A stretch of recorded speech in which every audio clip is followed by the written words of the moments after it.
The Jake Asman Show will begin shortly.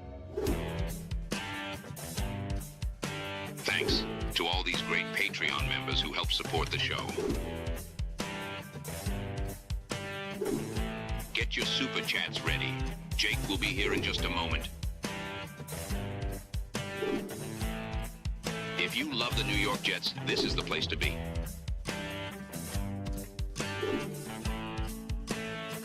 And now, the Jake Asman Show. Aaron Glenn is playing with Jet fans, saying, just trust me, bro.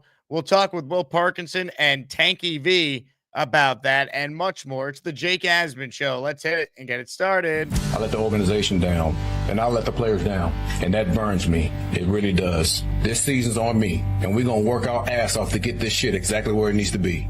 A new chapter for the Jets has started. Aaron Glenn and Darren Muji are tasked with shaping the future of this franchise. Will they be the ones to finally get it right? We will be here for every step of the journey on the Jake Asman Show, breaking down all the storylines, every game, and everything in between. Please subscribe and hit the like button below. Super chats, baby. Cut the line. The Jake Asman Show starts right now. Here we go, Jet fans. Welcome in, everybody. Hit the like button. Make sure you are subscribed to the channel. We are presented by FanDuel Sportsbook. Lot to get into here. Just want to thank everyone again who continues to be tuned into these shows, despite how awful things continue to be for the Jets. For more on the state of the New York Jets, we say hello to a longtime friend of the show. He always joins us on Mondays throughout the year. And for the final time, after a 35-8 loss to the Bills, we say hello to Will Parkinson from Badlands and the TOJ podcast. Will, what's going on? How are we feeling about the now 3-14 New York Jets? They're awful. They continue to be bad. I don't know. I'm just happy the season's over, to be honest. This is the most brutal the fan base has ever been. It's probably one of the most brutal the team's ever been. It's all just awful. So, unfortunately, right now, I'm happy the offseason's here.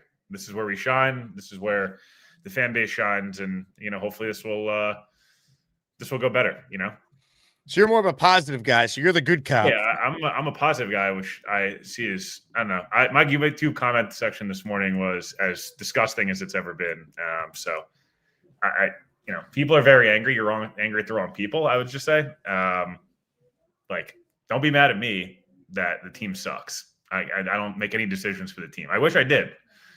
I can tell you Brady Cook would never enter the atmosphere of players I would ever sign. But sorry, I'll let you go. I'm fired up today, Jake. Well, I'm just going to say Frankie V is way more aligned with where I'm at with the team. He's going to be joining us after you, do a little good cop, bad cop. So I'm looking forward to getting both your perspectives on things. Will, I think Aaron Glenn should be fired. Make the case that he should either be fired if you agree or he should be retained, because I've been very outspoken on this. I think it will never work with him as our head coach. Yeah. I think a year from now, we're going to be doing the coach search anyway. So I'd rather the Jets be proactive. If you know, you know. Anyone who's watched the show knows where I stand. But I want your take on it as someone who's very level-headed and usually has a lot to say on things. Your thoughts on Glenn? Yeah, Jake, I had no idea you don't like you're not on the Glenn trade. No, look, I would say a couple different things here, and one of them I think you'd probably agree with to some extent. Most people, even if they're very out on Glenn, would agree with. I don't think anybody today, if the Jets went out and fired Aaron Glenn right now, there's not a soul in Jets fandom that would say this is an awful decision. No one would kill them for doing it. They'd get killed publicly because the national media loves to pretend the Jets are the only team that's ever fired a coach or ever cut a quarterback or done anything like that. I think it's not the wrong decision to keep him, but I also wouldn't begrudge the Jets to do it, or to begrudge the Jets to fire him, which is to show you that it's in a bad place. I was on with Dylan Terraman earlier, who's obviously a huge supporter of your show and friend of the show, so give Dylan a shout-out because I obviously want to see his channel keep growing. He asked me my confidence level on Glenn, and I said, Jake, a 3.5 or 4. Out of 10? Out of 10. And knowing me as long as you have, that's pretty bad. That's probably as negative as I'm going to get. Now, my argument to keep him would be there's very subtle things some things that did improve. Most of them did not. I'm sorry. Most of them did not. Okay. Your dog says fire Glenn. That's what that is. You have to Your fire dog Glenn. is saying, man, Aaron, no, thank you for the 0 field goal blocks, but I'm left with no choice. I'm just kidding. Continue your promo. I think subtle things got better. My biggest reasonings would be it was 1 year. They were not tanking to start the year. They thought they could do a competitive rebuild. It didn't work. They made the correct decision to trade Sauce, Quinnen, Michael Carter, etc.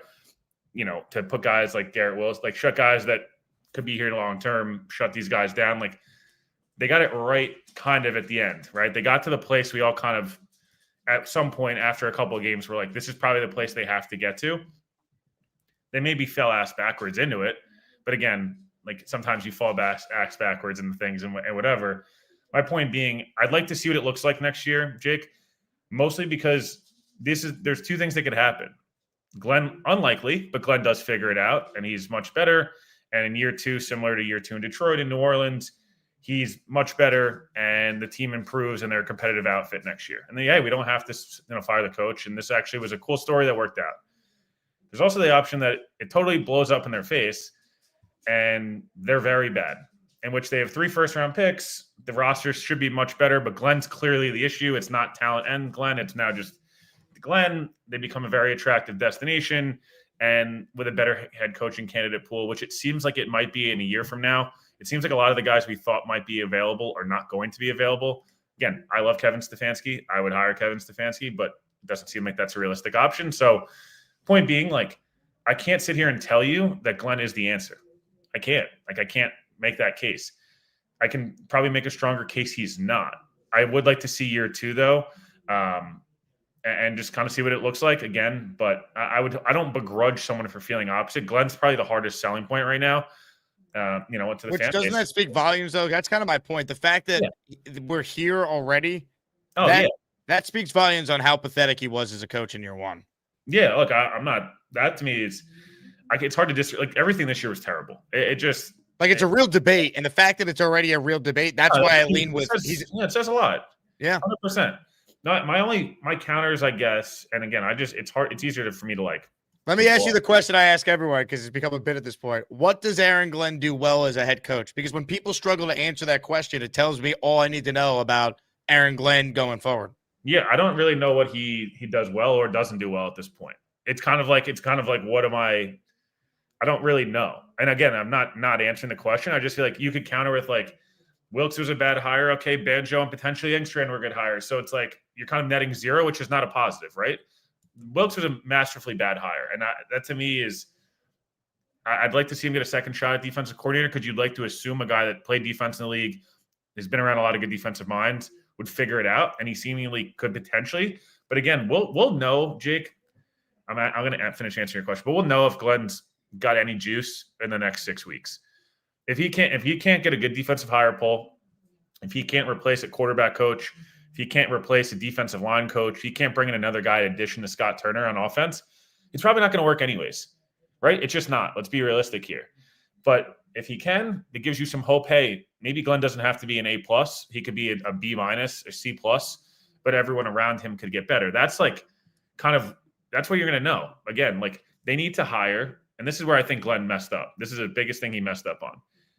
They brought in a defensive coordinator that did not align philosophically or scheme-wise with what he called in Detroit. Glenn was really good as a defensive coordinator last year. He was. They were the 7th-ranked DVOA defense in the league. They had 17 guys on IR. He should have just called the plays, and no one begrudged him too much that he didn't call the plays, because we all wanted to see him figure it out from a time management perspective, hiring a staff, et cetera. But Wilkes was the wrong hire, and it blew up in his face so badly that you couldn't even dig out of it this year. It has to be a full reset now of potentially most of the staff on defense, the personnel on defense. So that's the biggest negative to me more than anything else. I don't care about the Fields thing. They shouldn't have given him $30 million guaranteed. That we can all agree on. But I don't care about the Fields dart throw. I think all of us felt the same at the time. It was this market sucks. They weren't going to get Daniel Jones or Darnold or Geno. They were never all coming back here. Fields was the most realistic option. It's just a plan for Fields, though. Yeah, Will. the one thing, Jake, can't say he's never been coached up properly and employed Charles London, a first-time play caller. My only thing with Fields, and again, this is the biggest what if, and again, he's I've killed Fields all year. So I'm not going to sit here and I'm not making an excuse. I'm actually kind of beating up on him a little more than I probably should. I wonder how much changed that concussion week 2, because week 1, Fields looked very much like he was coached well.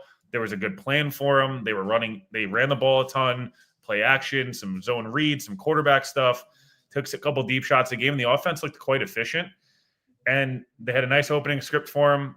They ran the ball badly. He missed a wide open guy the second play of the game against Buffalo, sack, play 3, and then the next drive, fumble, and then a concussion later in that game. And it's totally just, he was never the same, Jake. He wouldn't throw the football. They stopped running. He stopped running. I'm not making excuses, but I'm curious, did their plan totally go out the window and Fields got hurt and he just could not recover? And then it was oh my God, I don't know. It's not making an excuse. I just am curious if you feel the same way where then he should have went to Tyrod sooner and could have salvaged the year. That part. Again, well, the last 5 weeks, we could say they don't matter. Again, I would push back on those saying that because it's the way it looked, how they quit on him. If they're not trying to win, why is Aaron Glenn going for it on 4th down twice inside his own 50 against the Patriots, right? Why is he visibly upset with the too many men on the field penalty yesterday on offense, which is insane. So, whatever, the last 5 games, ultimately, we know the team is terrible. They started 0-7. That's alarming. And again, this is the biggest thing I come back to with Aaron Glenn and why I am totally out on him, and it has very little to do even with the last 5 weeks. It just confirmed what I was thinking watching it in real time. If Aaron Glenn turned out to actually be successful, he'd be one of the biggest outliers we've seen in the NFL since 1980. 0-6 with their new team since 1980. Look at the names here. And Dan Campbell, we know Aaron Glenn is certainly not Dan Campbell. How much of Dan Campbell is even the great Ben Johnson at this point? Look at the Bears versus the Lions this year. Zach Taylor's got one of the best quarterbacks we've seen in the last 25 years in Joe Burrow. There's just not a whole lot you could grab onto. He doesn't call plays on either side of the ball. His staff hires were a disaster, and this might be the best opportunity to get a proven coach or an offensive-minded coach when you have all these picks and cap space. So that's why I'm out on him. I want to play you something because I think Aaron Glenn was asked this question. Essentially, I've been asking you, why should Jet fans trust Glenn is the right guy going forward? Aaron, is there anything you can point to this season to give people on the outside confidence that you're the right guy to turn this around? You know what? That's the tough. It got to be trust. It got to be faith. It does. And the thing is, like I said before, I've been here, done that, and I just know myself. Hopefully, the fans know that, and I understand this season was not the way that everybody wanted to go, and I get that. But again, just don't let go of the rope. And just trust me. And I know it's hard to say. Just trust me and have faith in what we're doing. I mean, any Jet fan that hears the catchphrase, trust me, what? Come on, man. That's not going to fly. Why should any Jet fan trust him? He's given you no reason, right? Muji's distinguished himself way more. I trust him and would be okay with him sticking around and letting Glenn see ya and Muji and Rick Spielman lead a coach search. There's just no evidence of it. Again, his whole defense is trust me, bro. No rational Jet fan is going to sit here and actually buy into that. It's fool's gold. It's catchphrases. Don't let go of the rope. This is laughable. And I know it's hard to say. Just trust me and have faith in what we're doing. How does anyone hear that, Will, and actually think this guy has a clue what he's doing?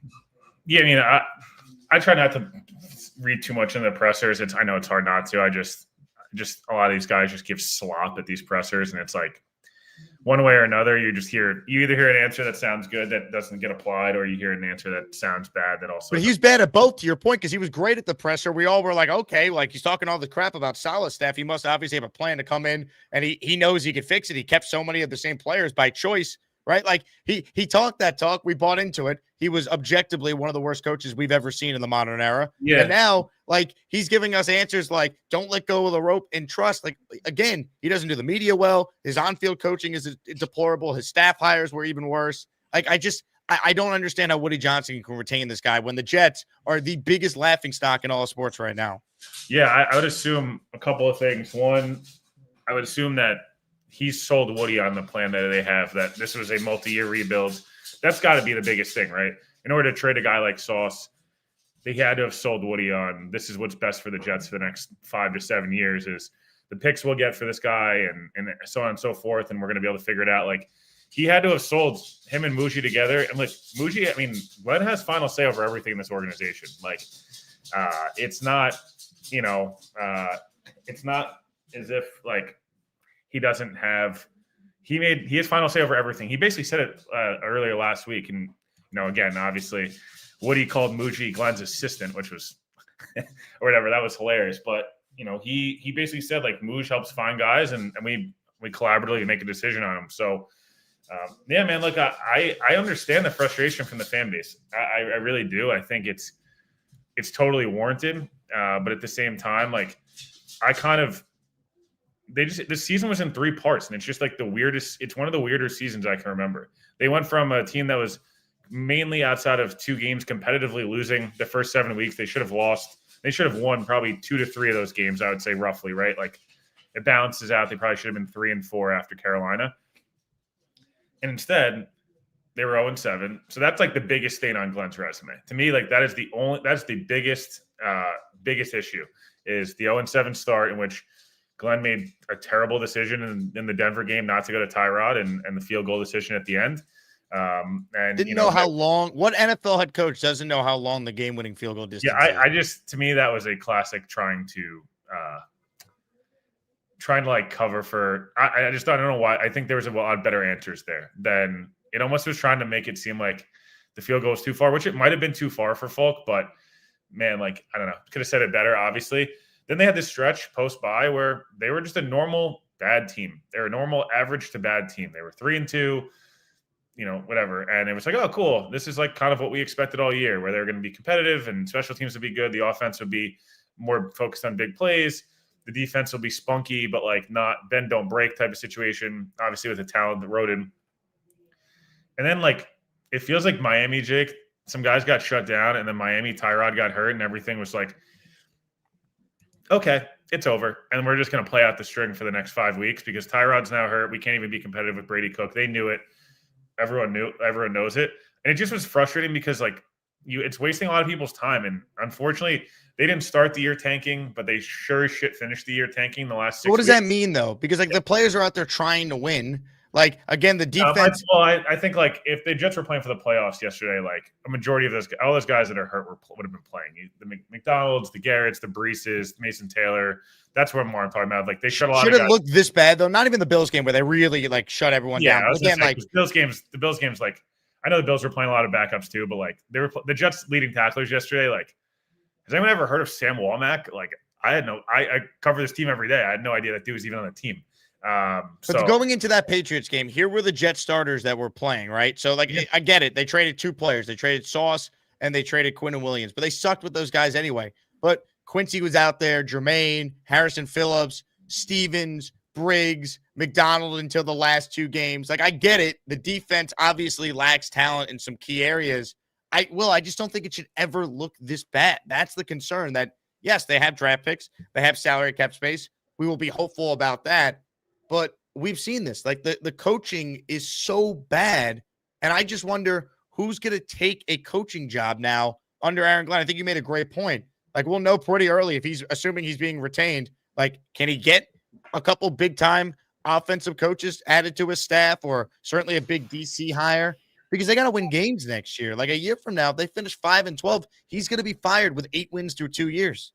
Yeah, we're going to know quickly. I'd like to see them get year 2 because everyone else has gotten year 2. And I do wonder that, like, I do wonder, again, people will probably take this job. I'm not saying they wouldn't. I think that argument's a little fraudulent because, like, money talks. It's one of 32 jobs. The Jets have a ton of draft capital and, like, someone would take this job, no question.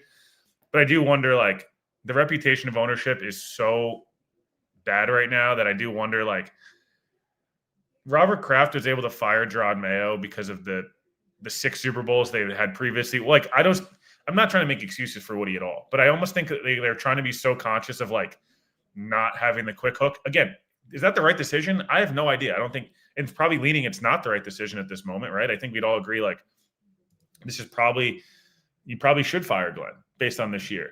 But not only have they convinced Woody that this is the right call, but I think around the league, I just do wonder, like, what's the what's the appearance of the Jets if they fire Aaron Glenn after 1 year? Are people more inclined to take this job? Not. At the end of the day, I do think like it's one of 32, and if the Jets fired him, that they could find somebody else. But yeah, man, look, it's been an awful year. Like there is no, I think, and sugarcoating that is stupid. Like it's been a horrendous year.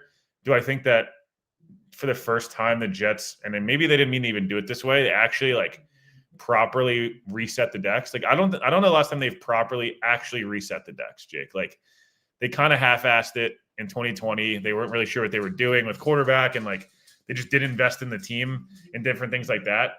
But I just, when was the time they did this? 96, where they were just actually horrendous. I think it's probably 96, right? Well, when you say reset, like with Gase's last year, we knew there was a new regime coming in. Douglas had gotten hired already late in that process, so 2019 wasn't his team, and then they blow it up with Gase in 2020. That was a disaster. It was like 8 different people, too many cooks in the kitchen, and like different ownerships and different GMs and different coaches, which was just will never. But like we've been in that spot, and they had all these picks and cap space, and because they picked Zach Wilson, quarterback, right? So just can't miss on quarterback.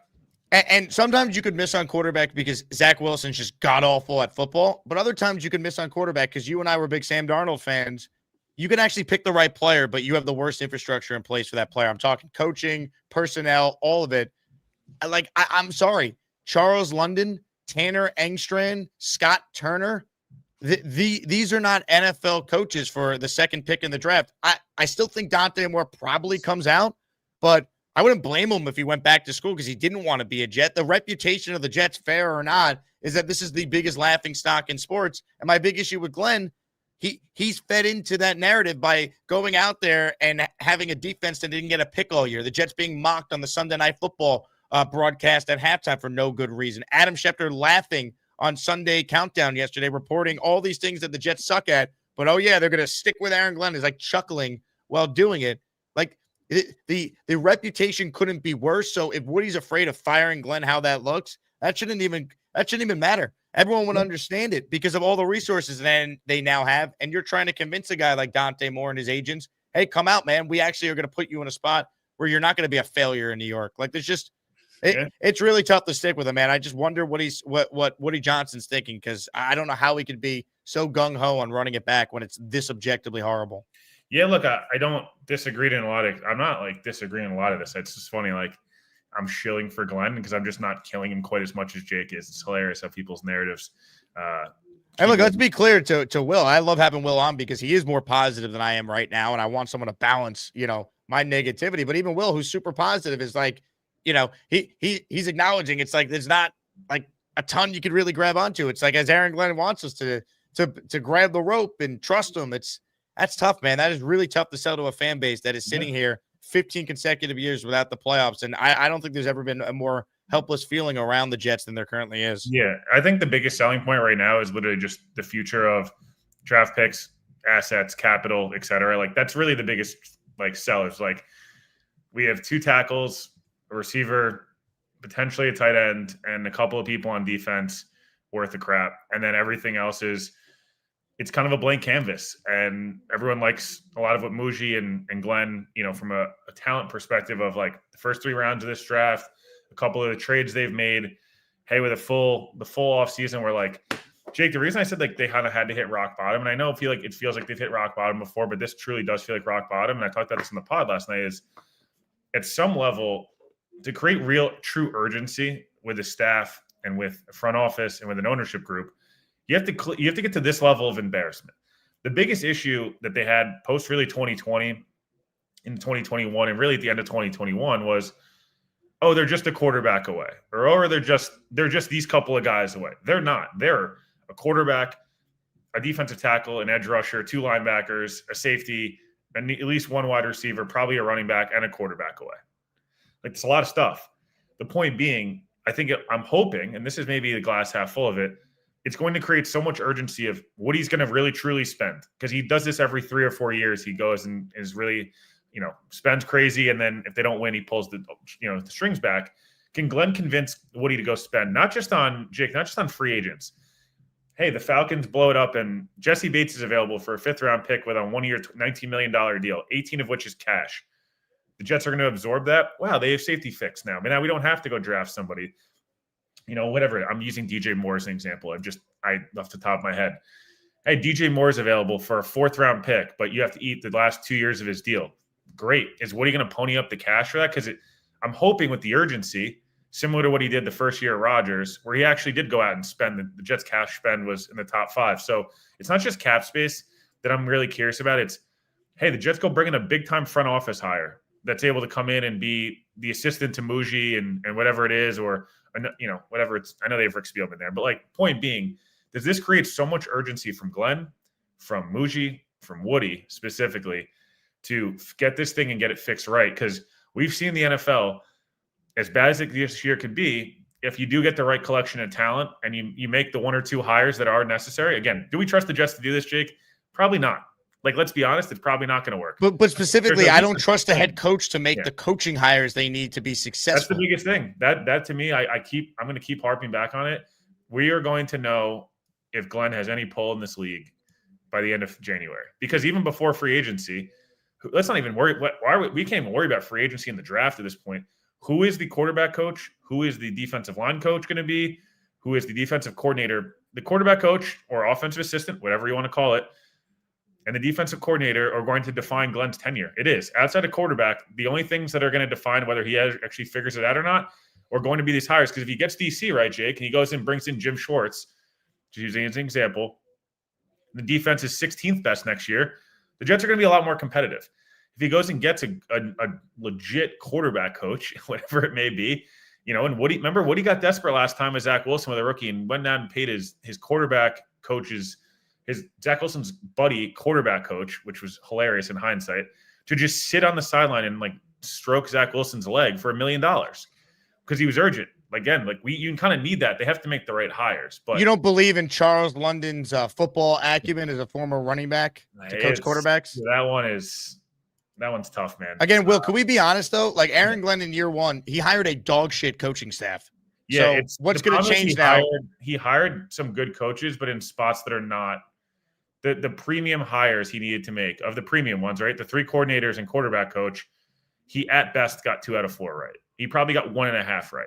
And the other 2 were really, really bad. So that's you have to get defensive coordinator, quarterback coach right. You just have to. And again, it's a learning curve. And the Lions, Dan Campbell in 2021 hired Anthony Lynn in the same exact way they hired Steve Wilkes, and it was an utter disaster.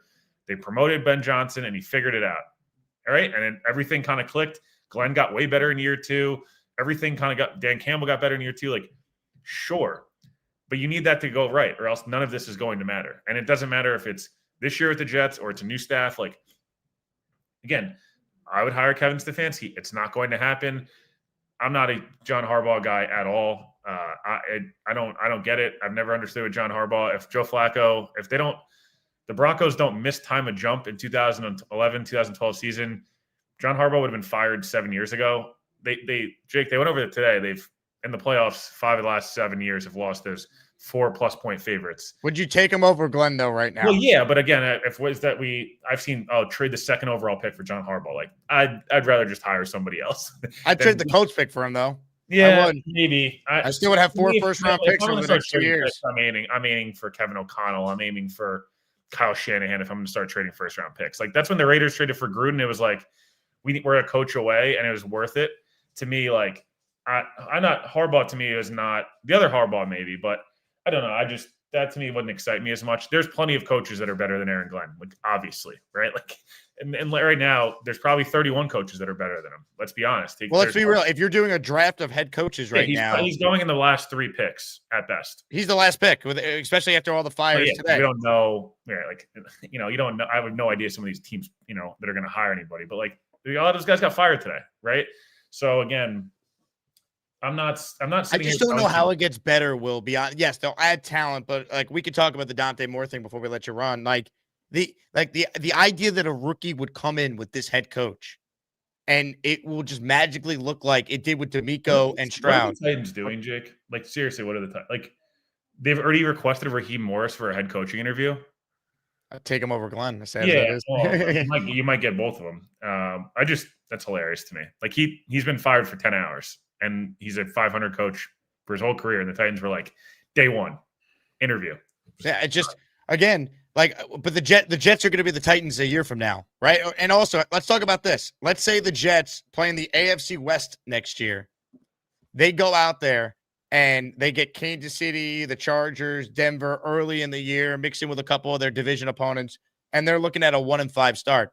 Is Aaron Glenn getting fired midseason? Are we not the Titans again with Brian Callahan? Or I do wonder. Do you wonder if what he just does, he would let him stay out the year because how much heat he caught for Salah? You think he would fire him midseason? I don't know. I mean, Woody's old and he might just react crazy because he wants to win. And No, that's the biggest X factor here, man. Do you think Glenn? Let me ask you this way, then, before you answer that: is Glenn 100% safe, or do you think because the fan base is revolting these last 48 hours, maybe Woody Johnson will rethink this idea of moving forward with his coach? I mean, you never say never. I'll say 99% because you never say never. But the biggest issue is that, not issue, but the biggest X factor with all this is like Woody's patient. Woody's patient till he's not. Woody's he's patient with coaches till he's not. He's patient with GMs till he's not. He's patient with spending until he's not. And it's like one day everything's good, and the next day, snap, he's over it, and he wants to move on. So that's the fine line they're walking, and that's part of why it's pretty difficult to pass on quarterback. Earlier in the year, I was like, hey, like you could punt until 2027, and I guess there's still a world in which you could theoretically get away with it. But it's a really fine line because Woody might be like, hey, I'm on board. Woody wants Arch Manning. He will do whatever it takes to get Arch Manning. I don't know. I'm just making this up. They could have been on the same plan, and they're like, we're going to make sure that Arch Manning's the Jets quarterback in 27 and the Rock, whatever. And then they might be 1-9, and Woody's like, well, screw it. You're not going to be the one to do this. You know what I mean? And like, I'll do it myself. That's kind of what he did with Salah with Rodgers. So all seems good now. I'm sure internally it's like, hey, we're gonna get this figured out. We're gonna make the right hires. We're gonna draft the quarterback, and everything's gonna be great. And Woody's gonna be happy, and we're gonna be really competitive next year, and people will be excited. That all sounds great, and that's the way you should think if you're the coach and the staff. But the reality is, I'm gonna harp on this over and over on my show and every other show. Like, if they mess up these hires, we're gonna know right away. Like maybe they'll hire an under the radar name, and we're not going to entirely know. But like Jake, I've been pretty adamant about the 6 or 7 names I've put out there over and over again, and they're not like made up out of thin air. Those are the type of names that get you excited. You go, wow, okay, Glenn actually has dropped his nuts on the table and has some serious pull. Give the names again for those who haven't seen it. Yeah, Schwartz, Martindale, and there's one other one, Raheem Morris, and somebody else I'm missing from the veteran side of things that are like, oh, that makes sense, right? Either schematically it can make some sense. They make stuff. Those guys are proven in some world or not. I have a really hard time. I hate to be the bearer of bad news. I would be floored if Jim Leonard leaves at all, let alone for the Jets job. I don't. He's the defensive coordinator in waiting there in an incredibly good situation. They'd have to seriously overpay and sell him. Really sell him on like some type of dream. Would he be like, hey, you're the head coach in hiring if I fire Glenn tomorrow type of thing? Maybe he does that. Christian Parker, Steve Klinkscale, 2 guys that are Fangio and Jesse Minter disciples, both in their early 30s, like Harbaugh, Minter, and then Fangio. Like those come from great organizations that have done things right. And then Al Harris to me is like, Al Harris is the one that would show me something of like, hey, a guy with connections, a guy that's really well thought of, a guy that everyone really likes, thinks is talented, and does things the Jets don't do well, which is take away the football and play a certain brand of style of defense. Those names to me are names that would really like, oh, Glenn might be able to figure this out. I'm going to keep saying this over and over. If they go to the well of just like, oh, they went and hired somebody from the Detroit staff, I'd be like, ooh, really? Like the Lions defense is very bad now. Like, how did he get the job though, Will? Because again, like, didn't the 33rd team ask Aaron Glenn who some of his staffing hires would be? And he's like, I want to hire Steve Wilks, who's been fired from his previous 5 jobs before this after just a year. Like, again, we know Aaron Glenn doesn't call plays on defense. And when he did in Detroit, his defenses were mediocre, to be kind. I'll be kind with that. You could argue they were not very good if you talk to Lions fans. All right. We understand he doesn't have anything to do with offense. We understand he has nothing to do with actual strategy being implemented. To quote him, it's not about the X's and O's. Like, he's like the rah-rah guy. He asked me before percentage. Aaron Glenn and Darren Moji will meet with the media tomorrow afternoon. So they're meeting with the media tomorrow? Yeah. Okay, so then he's coming back then. So again, it goes back to this. He's coming back. We're saying he needs to get these hires right. what does he actually do, though, to actually help the win-losses if his job's just to hire coaches, and he was an abject failure in year one of doing that? Jake, I almost wonder, like, at this point, I almost would show me something, and Glenn's like, I'm calling the plays. He's like, I'm doing it. I'm calling the plays. I'm gonna play in a super aggressive style of defense, and like, I'm gonna go down, I'm gonna go down on my sword. If I'm gonna lose this thing and I'm gonna be bad, like, I almost would respect it more than like if he makes a bad DC hire. Either you go get one of the big names that everyone wants, or it's like, I'm doing it myself and I'll figure it out. You know what I'm saying? Like, either one of those would show me something. There's the third option, which is probably the most likely, that they don't get a good guy and Glenn doesn't call the plays, and it is what it is. Like, that would be super disappointing. I know everyone thinks Glenn's a terrible defensive coordinator. Again, I would just implore you to go back, and he was not a terrible defensive coordinator. I would at least respect more, again, making a nice quality pull there. Again, 2024, honestly, Jake, if the Jets were even the 2023 Lions defense, it'd be so much better than what they were this year that we'd all be like singing his praises, because that's how god awful this defense was this year. Like, it was 2021 Lions bad. That's so concerning to me, because why didn't he step in at any point? He said, "Oh, we're running the Wilkes defense." You're the head coach. Do something about it. Like, I can't defend this coach. Well, I want to. He's a Jet, and he's ruined all the goodwill he built up when he talked the talk and gave us this dog crap of a season.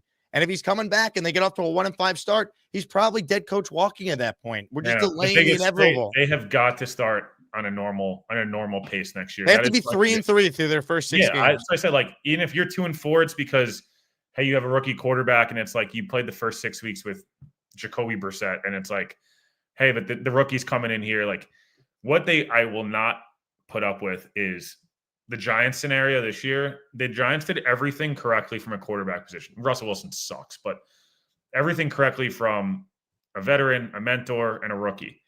And it's like the one guy who brought the rookie in, they fired after 6 weeks. Like, if they're going to draft somebody next year, play out the damn string the next year. I know it sounds like wish casting on a bad situation already, but like, let's not like do what the Giants have done, where they have a lame duck GM now. It's going to hamper their ability to hire a good candidate. They're going to have to get a retread. Like, at the end of the day, man, like, find the right defensive coordinator, hire the right quarterback coach, bring in a senior offensive assistant, send Eric Washington to the Sun, bring in a defensive line coach who's not 95 years old. That's a Wilkes guy.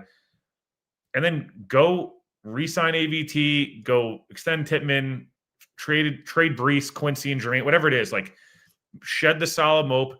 I don't want to hear year zero ever again. It's over. Joe Caparoso said this yesterday. I couldn't agree more. All the year zero stuff is great in year zero. In year one, the problem for Saleh and Douglas is they never said year zero. All right. We came up with that theory after Aaron Glenn got off to the worst start a Jet head coach has ever gotten off to. I don't want to hear that ever again. Like, it's over. You can't use Saleh as an excuse, Douglas as an excuse. One of the things that hampered Saleh and Douglas forever was we were in 2023, late in 2023. I think it was on the Michael K show, if I'm not mistaken. And Saleh's mentioning the 2020 roster. It's like, dude, we're 3 years removed from that. Like, you've picked multiple quarterbacks at this point. Get over it. Glenn he's used up every ounce of goodwill, if not then some, in 2025. Yes, he did. He used every ounce of goodwill he had. Former player, all former Jet, all that stuff. Even with the most optimistic people, he's used pretty much all of it up. No one wants to hear mope. No one wants to hear, oh, this year's move on. Tomorrow is the last time we talk about the 2025 Jets from a Glenn perspective. It's going to be, what are we doing to get better? All these need to be lined out steps of what are we doing to get better? And people don't want to hear about it anymore, Jake. They want to see action. Again, the reason I keep bringing up the staff stuff is the first action we could go see. Mm-hmm. Wednesday afternoon, the Jets have released Charles London, Sean Jefferson, Eric Washington, Aaron Curry, and Scott Turner. You probably get on here, and I think even the most stark Glenn critics would say, oh, okay, that's actually tangible, real difference changes to the staff. That's not a random receiver coach, and that's it. It's not a random running back coach, and that's it. Hold on. Maybe Charles London will coach running backs. He can coach running backs and quarterbacks, and also should they just promote Charles London, the head coach? Honestly, if we're doing this right, if they fire Glenn, give me London as the head coach for the final stretch of games. Let's have some fun. Yeah, like the Ron Middleton situation. But no, I'm serious. Like, make some tangible staff changes that are actual difference-making changes, and then go take care of, get out ahead of. I'd like to see them keep being proactive with extensions. Keep, have a real plan with Brees. If Jermaine doesn't want to be here and Jermaine's never going to be a good player again, are they capable of doing any of this though, Will? Like this all sounds great. And like, that's why I enjoy your perspective, because I'm as down as I've ever been. And I used to be an optimistic Jet fan. I was labeled as. Now I'm too negative. Like, I love how you could come up with all these things that actually they sound good in principle, but this coach is dog crap. That's what we need to come back to here. Well, that's what I'm saying. We're going to know. At the end of the day, this is what he produced this year. They did not have an interception on defense. That is a record that is as safe as DiMaggio's hitting streak, Cal Ripken's consecutive games played streak, Wayne Gretzky's point streak, like all-time point record. Like, again, this all sounds great, but what evidence do we have that the man who hired Charles London and Steve Wilkes and said Justin Fields has never been coached properly and we're going to let him play quarterback is the guy to do any of which you're saying, other than him telling us, just trust me, bro? And I know it's hard to say. Just trust me, have faith in what we're doing. That's the issue. All this sounds great. It does. I hope you're right. Oh, I hope I'm right too, because it's tiring. But no, I'm just, that's what I'm saying. Just like, if you had a plan and this was your plan from November 4th on, right? I don't believe this was their plan from day one. I don't think anyone I've asked has ever said that's the case. But everything changed on November 4th. Rich Sweeney has said it before. It was one of the crazier days in Jets history. If this thing ever turns around, if you had a plan starting then, and this is what you've been executing as your plan, whether you agree, disagree, whatever it is, they're better. People want to see action. The Jets doing talking, like, bring in smart, tough football players, enough of guys that run Twitter, and as much as it's fun when they interact with our stuff and all that stuff. Like, I don't need Brees liking my tweets. I need him scoring touchdowns. I don't need Jermaine doing 1,600 word. Love our guy Robbie Sabo level tweets in terms of the length. I'd rather. Here's a little key to a Robbie Sabo tweet. All right, everyone, don't tell Robbie I'm telling you guys this, and Robbie will join us at 10 a.m. tomorrow in his weekly spot. You copy and paste it. You put it in ChatGPT and you say, sum up what Robbie's saying here, and you'll get the entire genesis of what you need to know. Yeah, it's. No, I'm just saying, like, I don't need the 800 paragraph word tweets from Jermaine anymore. I'd like to just see a sack, a pressure. Is he on this team next year? Like, that's the other thing. I think they're gonna shed outside of maybe McDonald, Tittman, maybe AVT, Garrett, Rucker. Like, anybody under that last regime's probably gone, right? Like, at this point, right? Quincy's Here's gone. my fear, though, right? I've seen Will McDonald be a good player before. I've seen Jermaine be a good player. I wouldn't move McDonald unless they got overpaid. I would move Jermaine. I don't know. You're hoping that at some point he becomes Calvin Pace.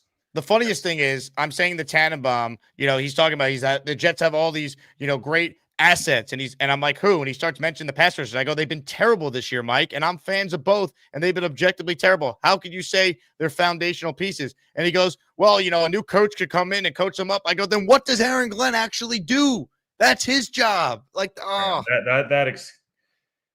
there's like plenty of excuses you can use for this year, and there's a million of them. As bad as Wilkes is, he's now gone. That's what I'm saying. Like, end of the day, and I'll sign off after this. End of the day, man, like, the excuses and the roster and the talent and Wilkes and Saleh and Rodgers and all these different guys, it's over. It's over. There's no more excuses. No one wants to hear any of that anymore. Everyone wants to see action of staff changes in terms of getting rid of guys and bringing guys in. People want to see potential front office changes in terms of adding scouts, different things like that. And people want to see legit, tangible talent brought on this team. Action. That's it. That's all that matters. Yeah. None of the rest matters. At the end of the day, nothing matters. Wins are what's going to matter, and win this fan base back. That and drafting a quarterback that people are going to, rally around, obviously. Flight 87, 87 years of the playoff drought. Action. I mean, that's where this is headed, unfortunately. I hope I'm wrong. No, maybe not 87 years. That might be too strong. Will, you're the man. Appreciate you coming on. So Dante Moore, we're just – if he is he coming out? If he doesn't come out or not, if he comes out or not, it's going to be about if he thinks he's ready for the NFL and he thinks it's the right situation for him. It has nothing to do with money. Nothing to do with money. And I've seen a lot of people peddle that like 10, 12, $15 million a year. Like, guys, he's not getting that. And not only is he not getting that, but that's still pennies compared to what he'd be getting in the NFL. So Phil Knight's got a lot of money, and he doesn't have a lot of money comparatively to what NFL owners can pay based on the salary cap. So maybe he comes out, maybe he doesn't. If you're a Jets fan, you should be rooting, unless you're Indiana or Miami alumni. You want Ole Miss to continue to play really well. You want Trinidad Chambliss to ball out so that he just presents another option. You want Ty Simpson to declare this week. And lastly, you want Oregon to go win a national championship and play really well and solidify himself as a top 2 pick, which means the Jets will end up with one in Mendoza and more. You hope you get the right guy, and so on and so forth. That's it. It's as simple as that. Like, I'm probably 70-30, 75-25 that Moore comes out. Again, if he stinks on Friday night, better chance he goes back. If he plays really well, there's a better chance he comes out. Like, it's very simple. It's just, I don't know. As much as I like Todd, Todd's best friend was the Jets GM, and he's done nothing but kill the Jets ever since they fired Mr. Fishing Boy. So I would just take Todd's stuff with a grain of salt. I'm not saying it's the wrong message. It's just the wrong messenger for me, because as much as we're angry at the Jets, Todd's got an axe to grind with Woody, and I'm not saying it's wrong. I hug him every day.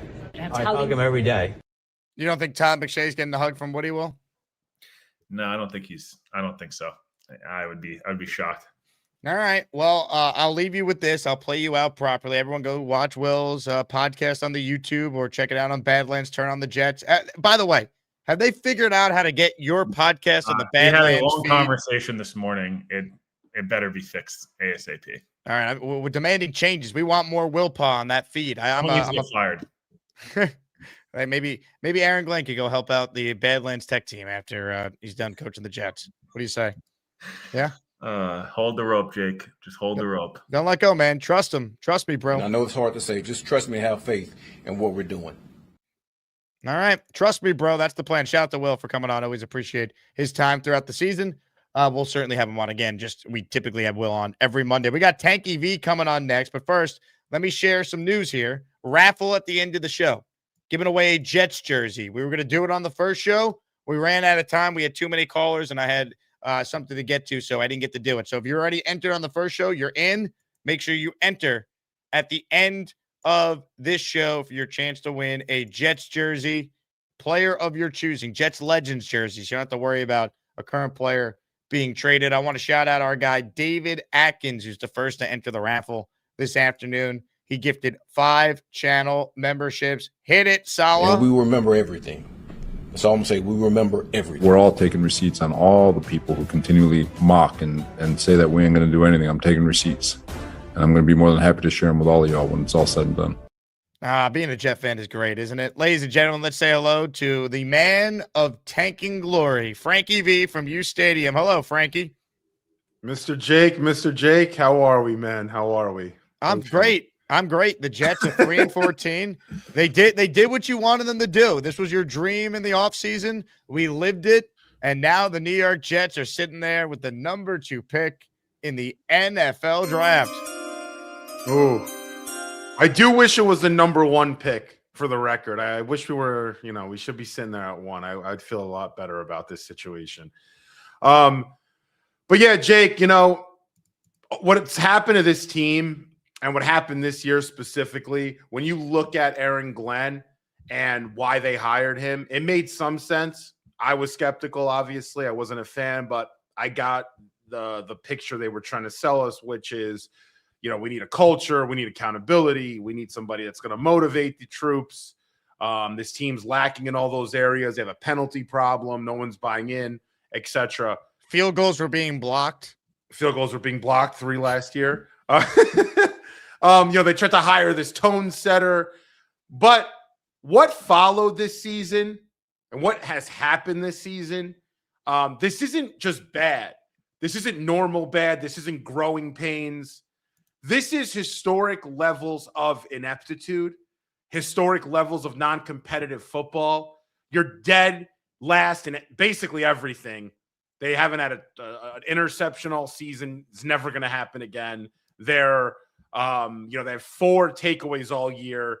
Probably never going to happen again either. That's another stat since 1940. We're going back to years I didn't even know they were tracking stats to. You see 1933, 1940. I'm like, damn, this, before the forward pass was even a thing. Maybe Woody Johnson, likes those days because, they don't like to complete forward passes.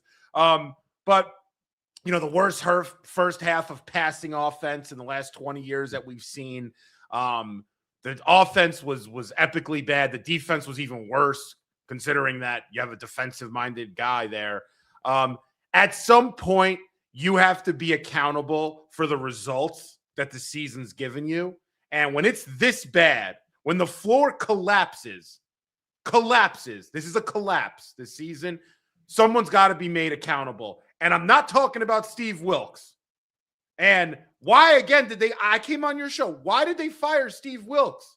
What was the point? What, the defense got better? Aaron Glenn looks worse today than he did before he fired Steve Wilks, considering the defense was awful the last 3 weeks. Awful. That guy, Chris Harris, is out there to die. I said it with Ryan and Kaz on our preview show. This team right now is at a point where we need to get a quarterback, develop a quarterback. You do not want a quarterback coming into this mess, coming into this confusion, coming into a first-time head coach trying to figure out how to build a schedule around what head coaches do, trying to actually build just the most basic levels of football, operationally speaking. This guy's it's like a high school coach. You want to bring in a quarterback into this thing? They got to move on. They're going to try to sell us tomorrow at this press conference why everything's all dandy, and they're going to say all the buzzy things. This team, they don't need speeches. They don't need speeches, okay? I'm done with the speeches and the catchphrases and all that bullshit.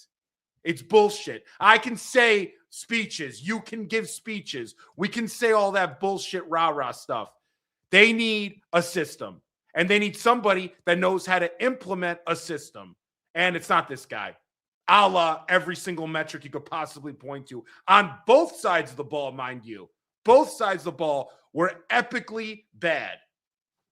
That's it. That's what it comes down to. I actually went on a space the other night, and I'm like, you know what? Maybe Glenn deserves another year, given the circumstances, right? Maybe I'm playing devil's advocate a little bit. But when it's this bad, what you deserve and what life gives you, life ain't always fair, are two different conversations sometimes. They need to move on. For his sake also, he should just want to move on too. He's not going to be successful here. Save your career, Aaron. Go somewhere that fits what you need. You need everything, actually, but you definitely need a quarterback. And you definitely need a great offensive coordinator. They could give him a quarterback, and the problem is, look at his staffing hires on the offensive side of the ball. They're not equipped to handle the development of a quarterback.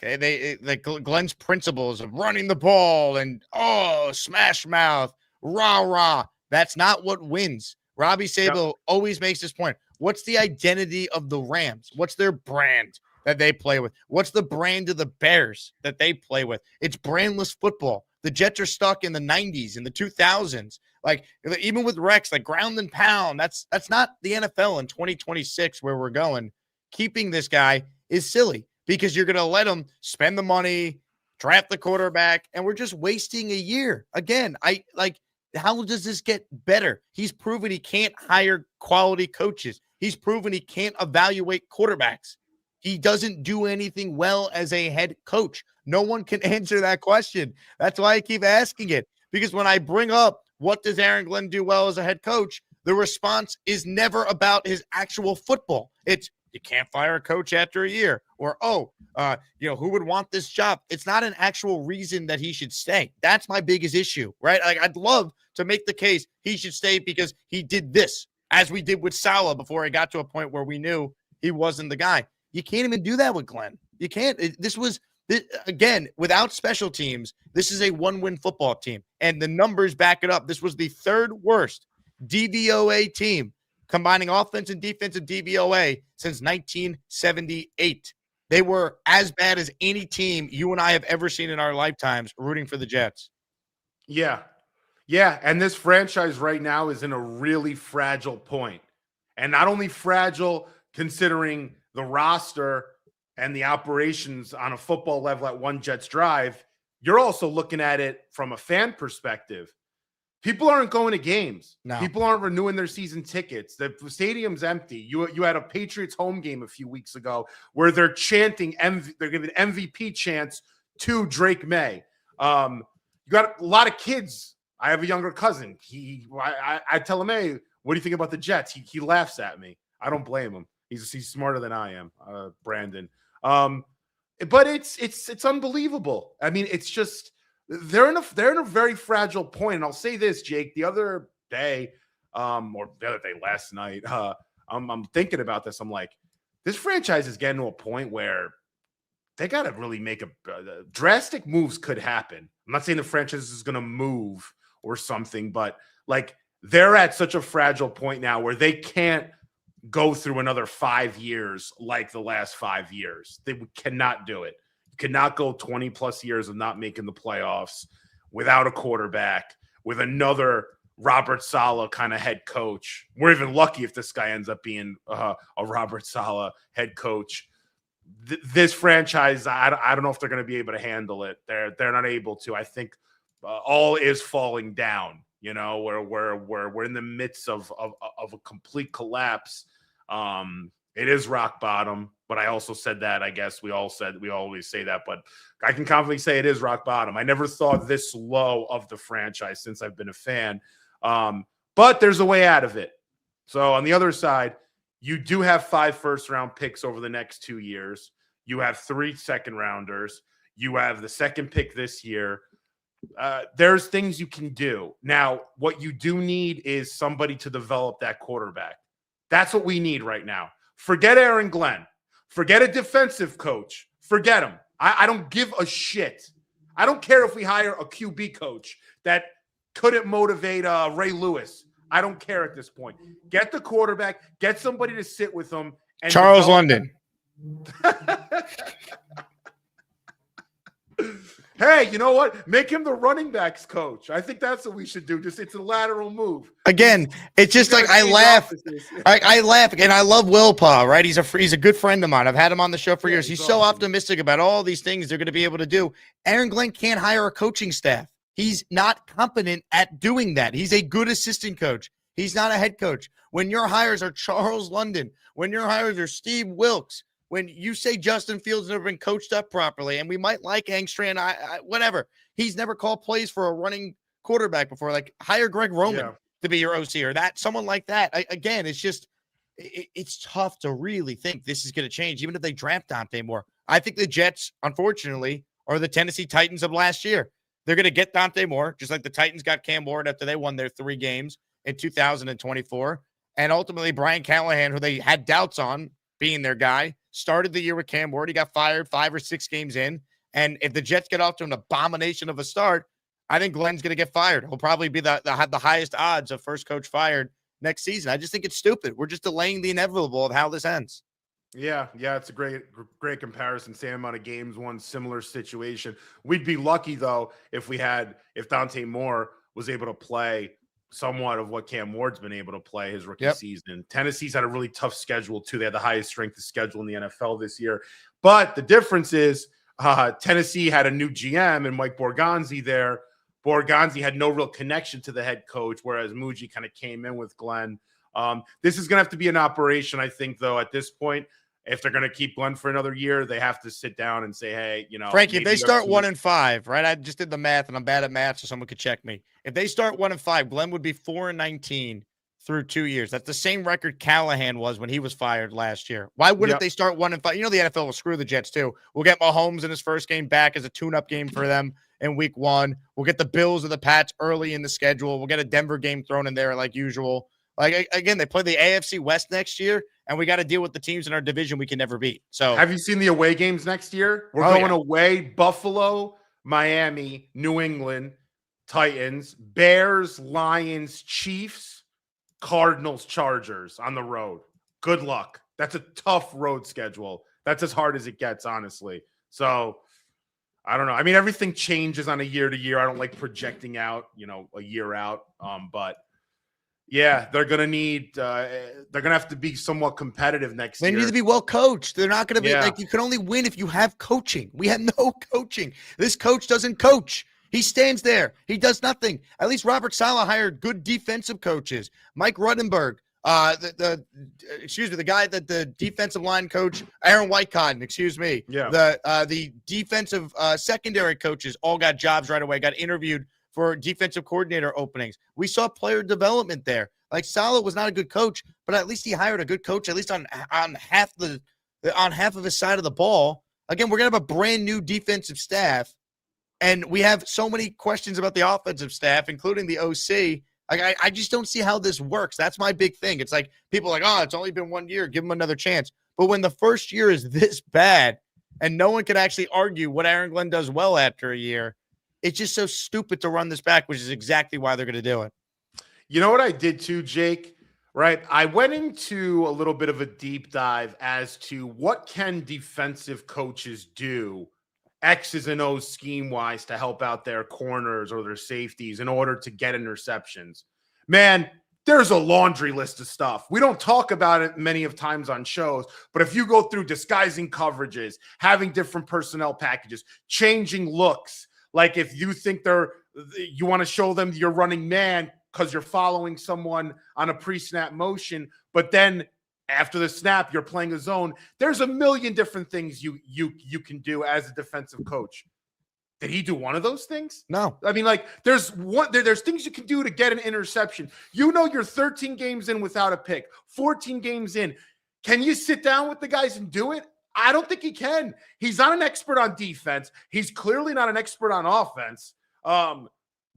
Exactly. What does he do? I don't like, what is the competitive advantage? What is he? He's a stern guy. People go, oh, when you meet him in person, fine, great. Go open up a construction business. I don't know what to tell you. Like, And I know it's hard to say. Just trust me, have faith in what we're doing.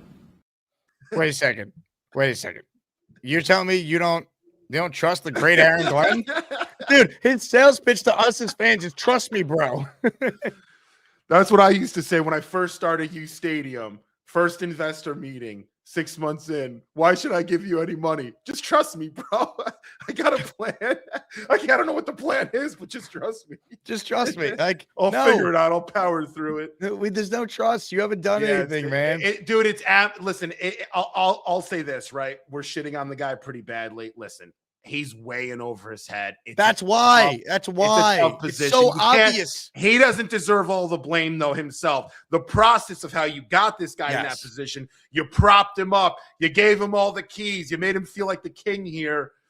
You kind of get what you deserve at that point. I hate saying it because I'm a fan. We're fans, but we're kind of getting what we deserve. When you make moves like this with the guy that, when you only hire a coach because he would be willing to move off of Aaron Rodgers and he was a former Jet. Like, again, how was Aaron Glenn qualified beyond the fact he was a former Jet? Because he was a mediocre defensive coordinator in Detroit. He has no experience being a head coach previously.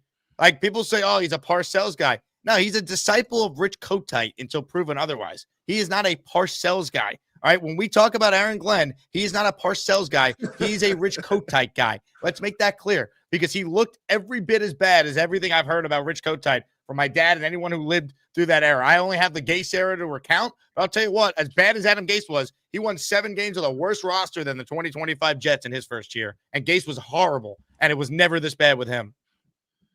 No, it wasn't. Yeah, I mean, there's nothing you can point to. Even 2020, they beat 2 playoff teams. It cost them Lawrence, but like, again, Aaron Glenn is the worst coach I think I've ever watched. I didn't think Ulbrich would be. I thought Ulbrich would be the worst, right? But think about it. Ulbrich won the same amount of games as Glenn in less games. Yeah.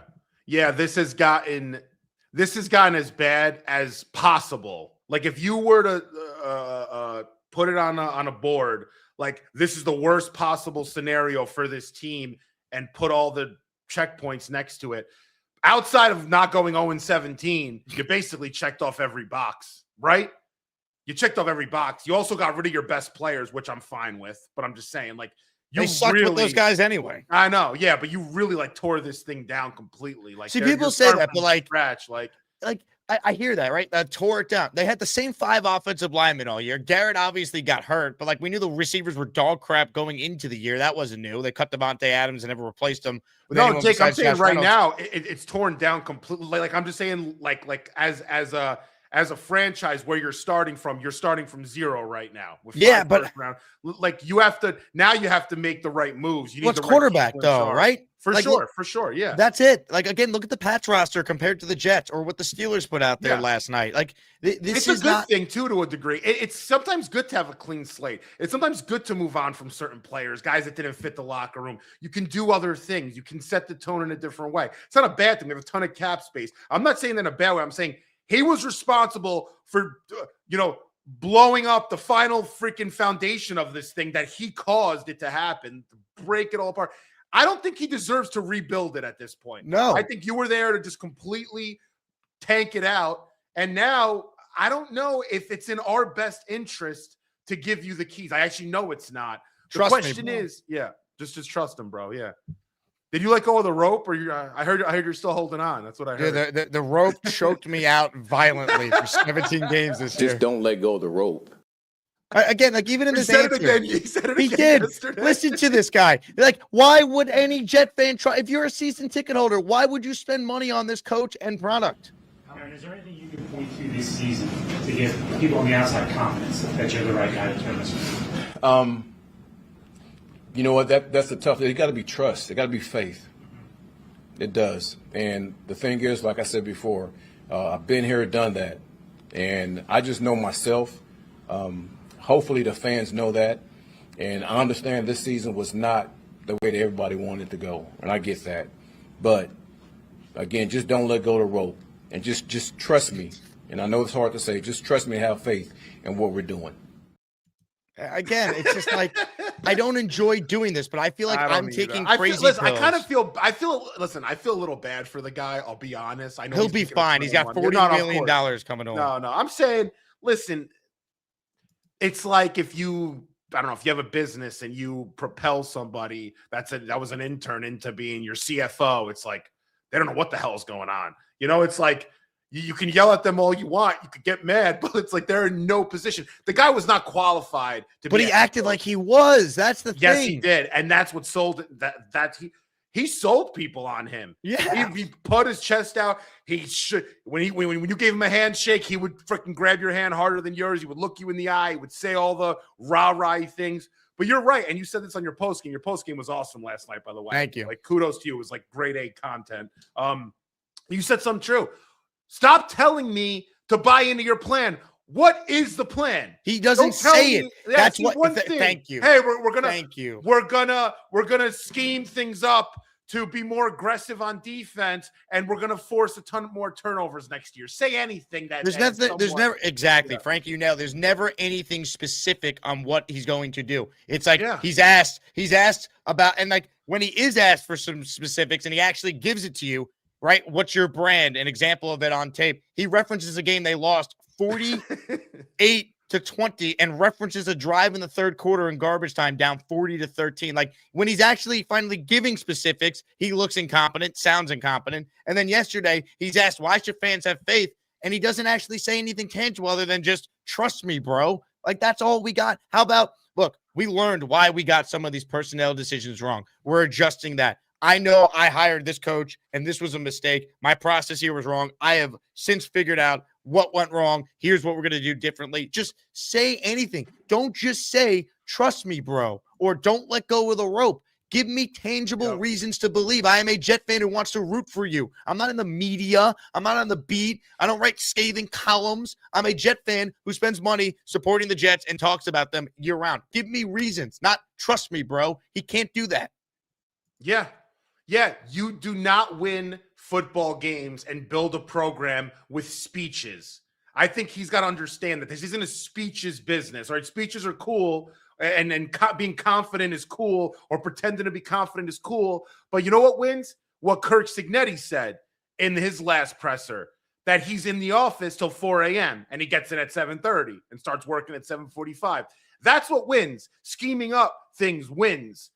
Getting the right coaching staff around you wins.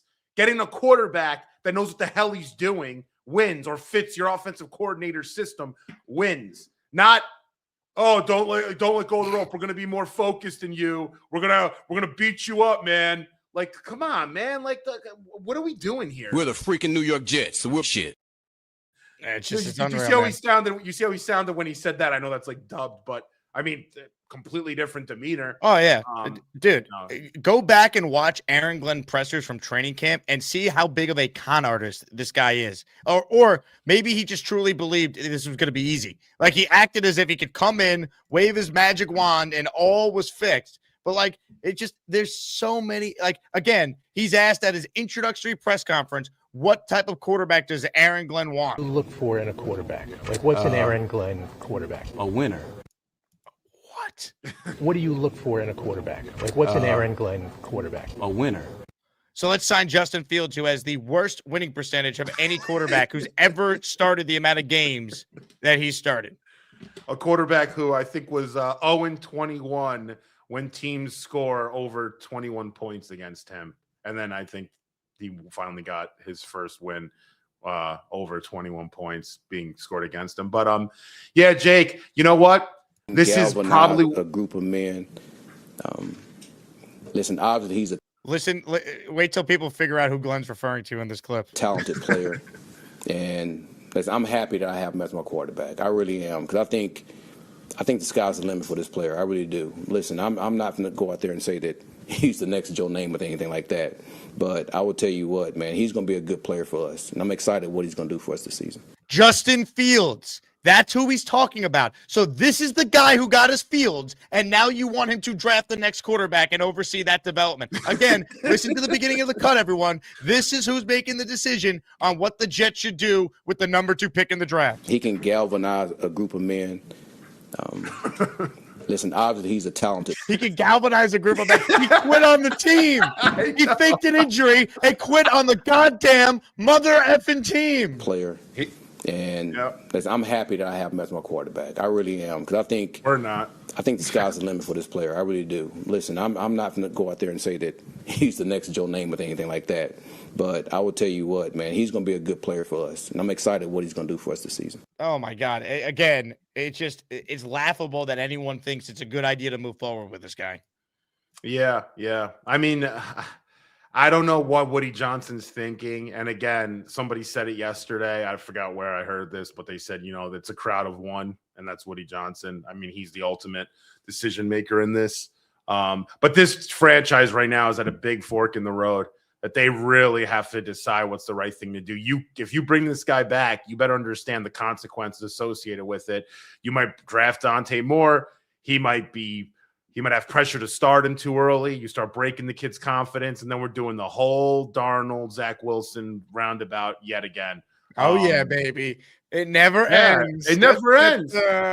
Yeah, I mean, listen, they say, bad businesses, bad franchises, bad whatever, bad organizations, they do the same thing over and over again and expect different results. And that's exactly what this team does. This is an exact rerun, it seems like, of the Zach Wilson, Saleh kind of regime. And before that, Darnold and Gase, etc. Like, this is what we're seeing. It's different, obviously. It's never the exact same, but the premise is the same.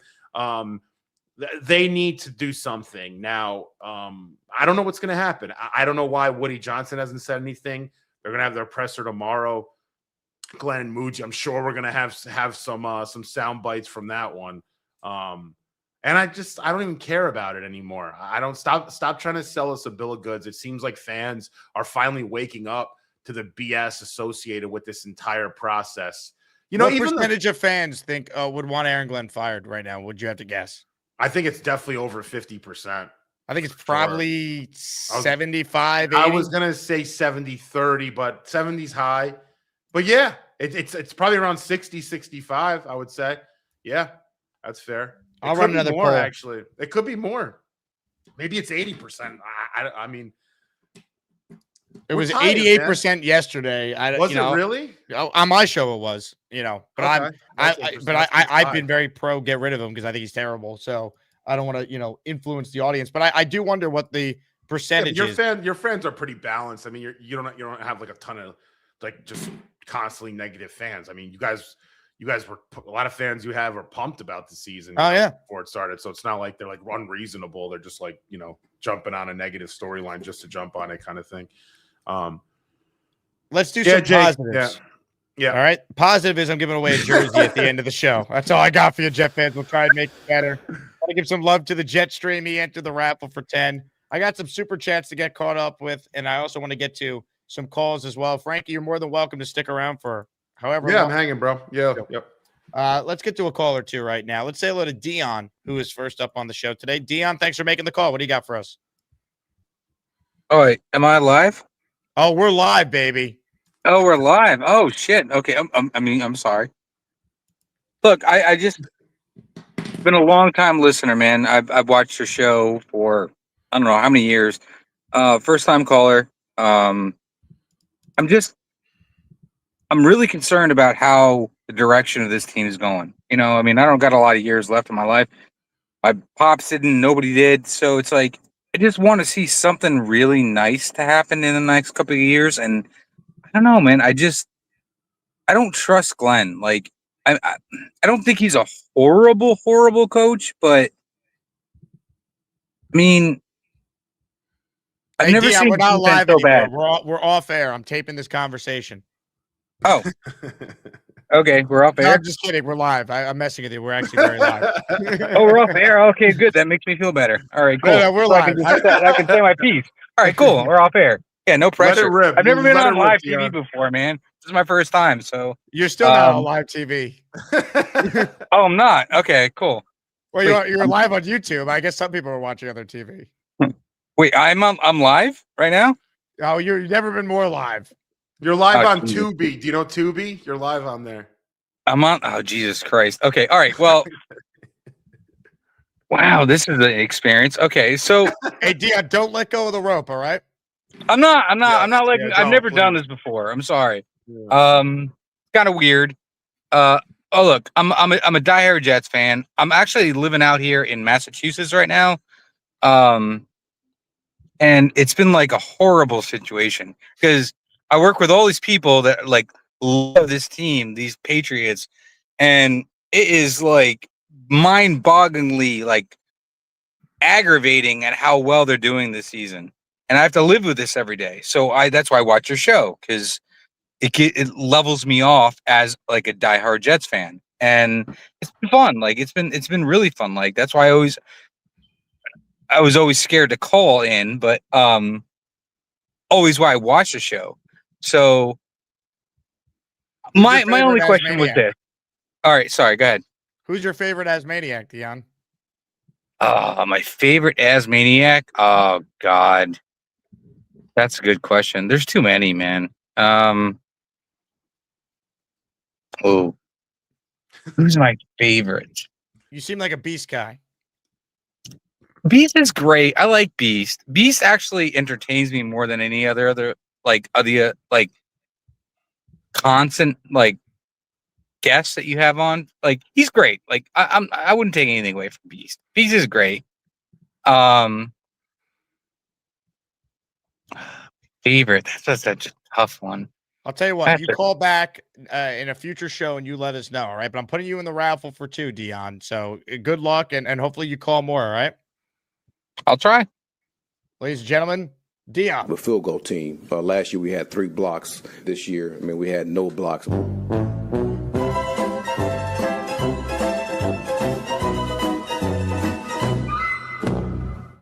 I got to give Frankie V all the credit because you were the one who coined the phrase field goal protection champions. And we've been using that on the show since. You and I have been messaging about that. It's just unbelievable. Oh, man. When I read that from Zach Rosenblatt, I didn't even find the clip yet. So I'm like, let me go on YouTube. I have to get this clip out. I have to do my diligence here.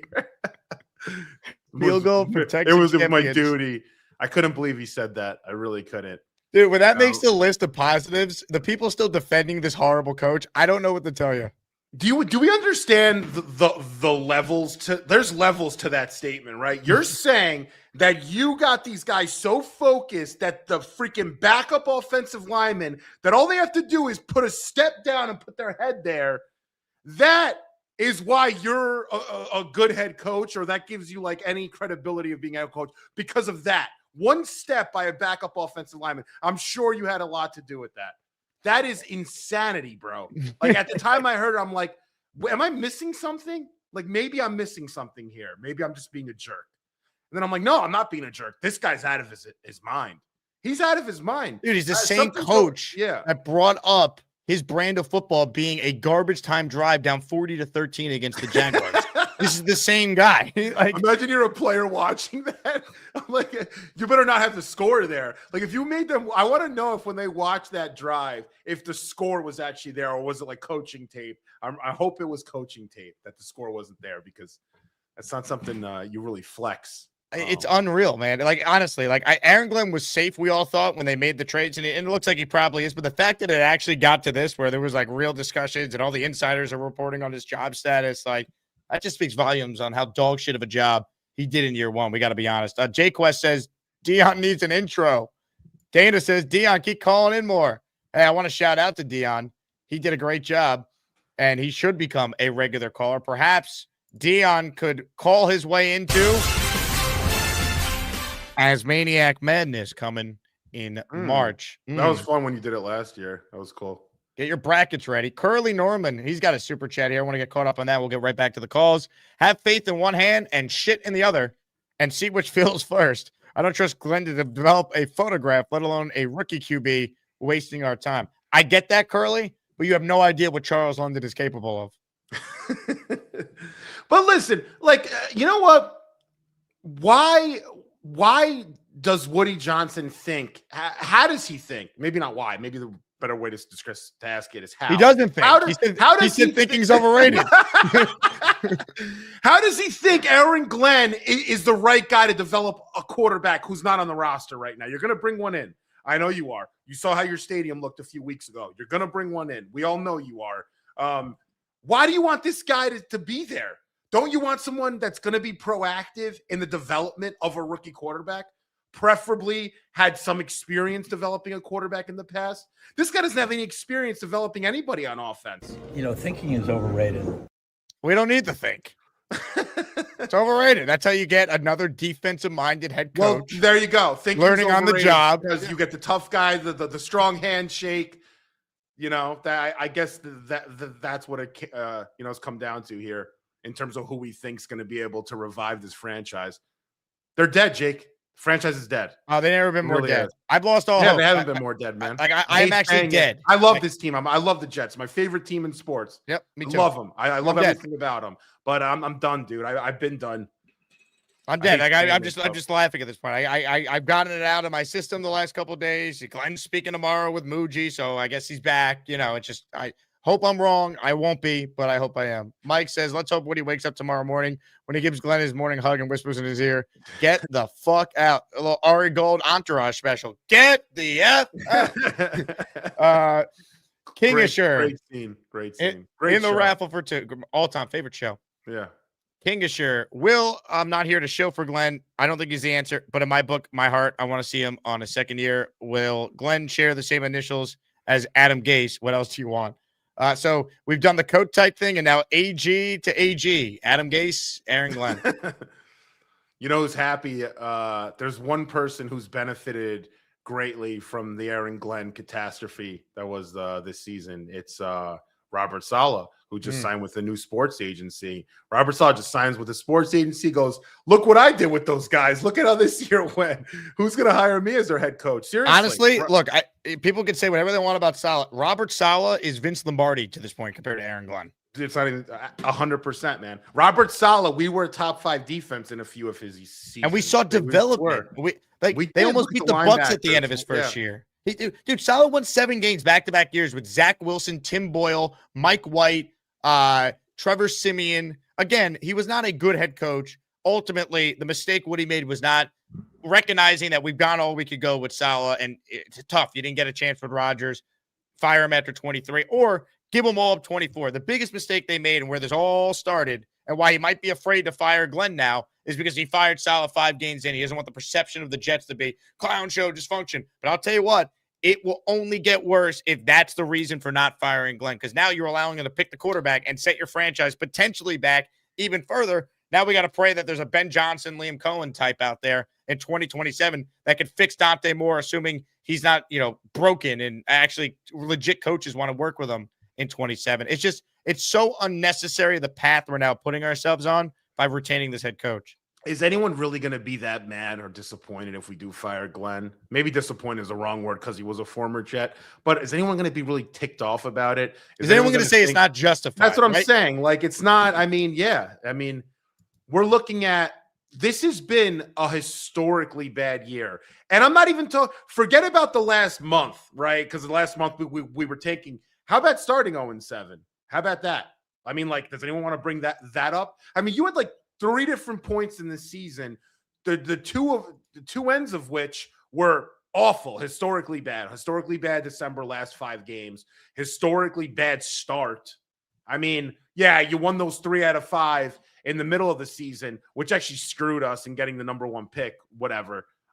It is what it is. I'm not. Dude, you brought this up last week. Look at the scores in the first half of games. That's all coaching. You're not ready to play because you get out schemed. Yeah. Teams look at the Jets film and they are prepared and destroy us. And all you need to know about the Jets season is their best performance was in the opening game when there was no game tape on who they are as a team. Yeah. And dude, yesterday, we played against the backups in Buffalo. So if you want to talk about, we had our backups in other games or our tank squad in, okay, I'll give you some crumbs on that point. What about yesterday? You think Buffalo was playing their starters? You got Deion Dawkins laughing out there because they're running the ball down our throats with Ray Davis, their backup running back. Their backup quarterback's making throws. Backups. That wasn't Josh Allen yesterday or Jim Kelly? Oh, yeah. Was it Gabe Davis or Jerry Rice yesterday? It's unbelievable, dude. Listen, I cannot believe we're doing this again. I really can't. Sad. I can't stand it. And I don't even know what the answer is. I mean, I know the answer where it starts. The answer begins with getting rid of this guy, but you got to hire somebody else. You got to hire the right guy. And Woody Johnson, this is your team, man. This is your family team. Do the work.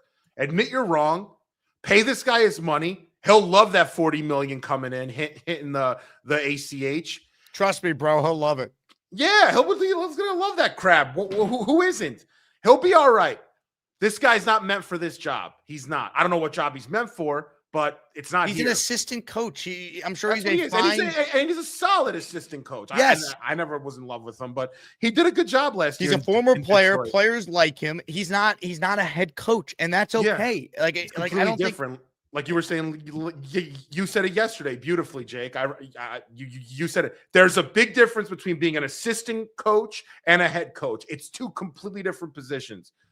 He doesn't have the cachet. He doesn't have the expertise to be a head coach. And I don't think he's tough enough or actually that much of a leader of men that not having those other things he can make up for with his leader of men character. I don't think he's Bill Parcells or even close. I don't think he's Bill Belichick, who, by the way, was an expert on the defensive side. I don't think he's Mike Tomlin. I don't. Did you see Tomlin last night on the sideline? We're doing this right now. Let's go. He's looking at people's eyes. You ready? Everyone on the sideline. He's going to every guy. That's a leader of men. It's not a coincidence he's got a winning record every year. What does this guy do on the sideline? Well, I mean, you really want to know?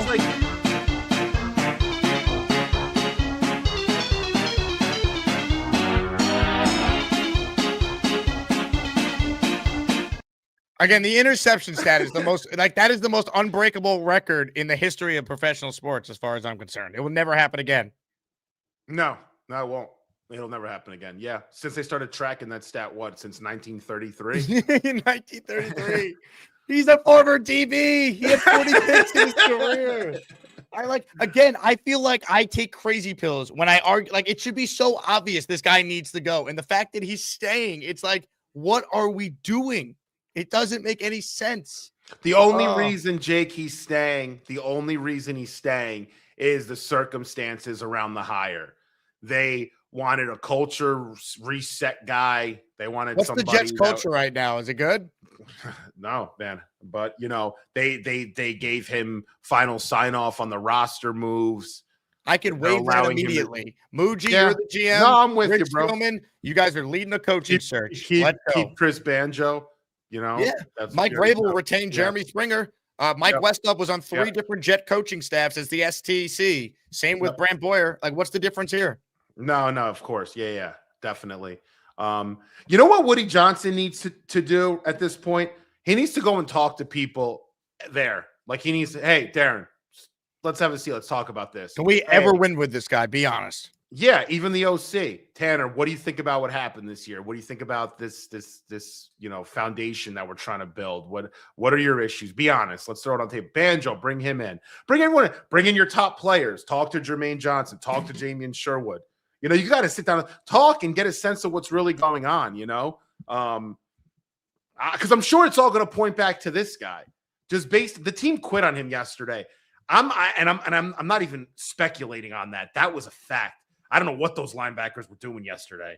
They purposefully, it looked like, weren't trying to cover anybody throughout the game. There's nobody playing hard yesterday.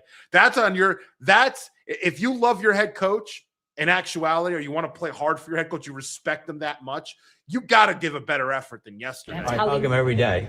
I hug him every day. I think Woody might be the only one that loves him. Ray Davis had 151 yards rushing. People realize that, right? They had 211 rushing yards yesterday, the Bills, without James Cook playing, without their starting offensive line. Like, do we realize that? Like, I don't think the people realize what happened yesterday. That's their backup squad running. Look at New England when they played the Jets. Look how many guys they didn't play. It didn't matter. Again, they quit on this coach. We could call it tanking or whatever. It should never look like that. That's not what tanking is. These guys are still supposed to be going out there playing. And it's not just that they're not playing. They're never in positions to make plays because the scheme is outrageously terrible. Dude, this is the worst Jets defense I've ever seen in my life. Ever. Number one. I'm not even joking. The offense isn't far behind, but it's the worst defense I've ever seen in my life by a guy that's a defensive coach. And we had a former head coach as a DC that he wanted to bring in. And the defensive roster isn't that bad comparatively. You think the Bears and the Jaguars or the Saints, teams that had pretty good defenses? How about the Seahawks this year? They have a defensive-minded head coach. Look what he did with that Seattle defense. They had Byron Murphy coming back, former second rounder. He had a big year. Nicky Manwari, first-round pick at safety, having a big year. They just got these guys back. Byron Murphy was hurt, and then Manwari was a rookie.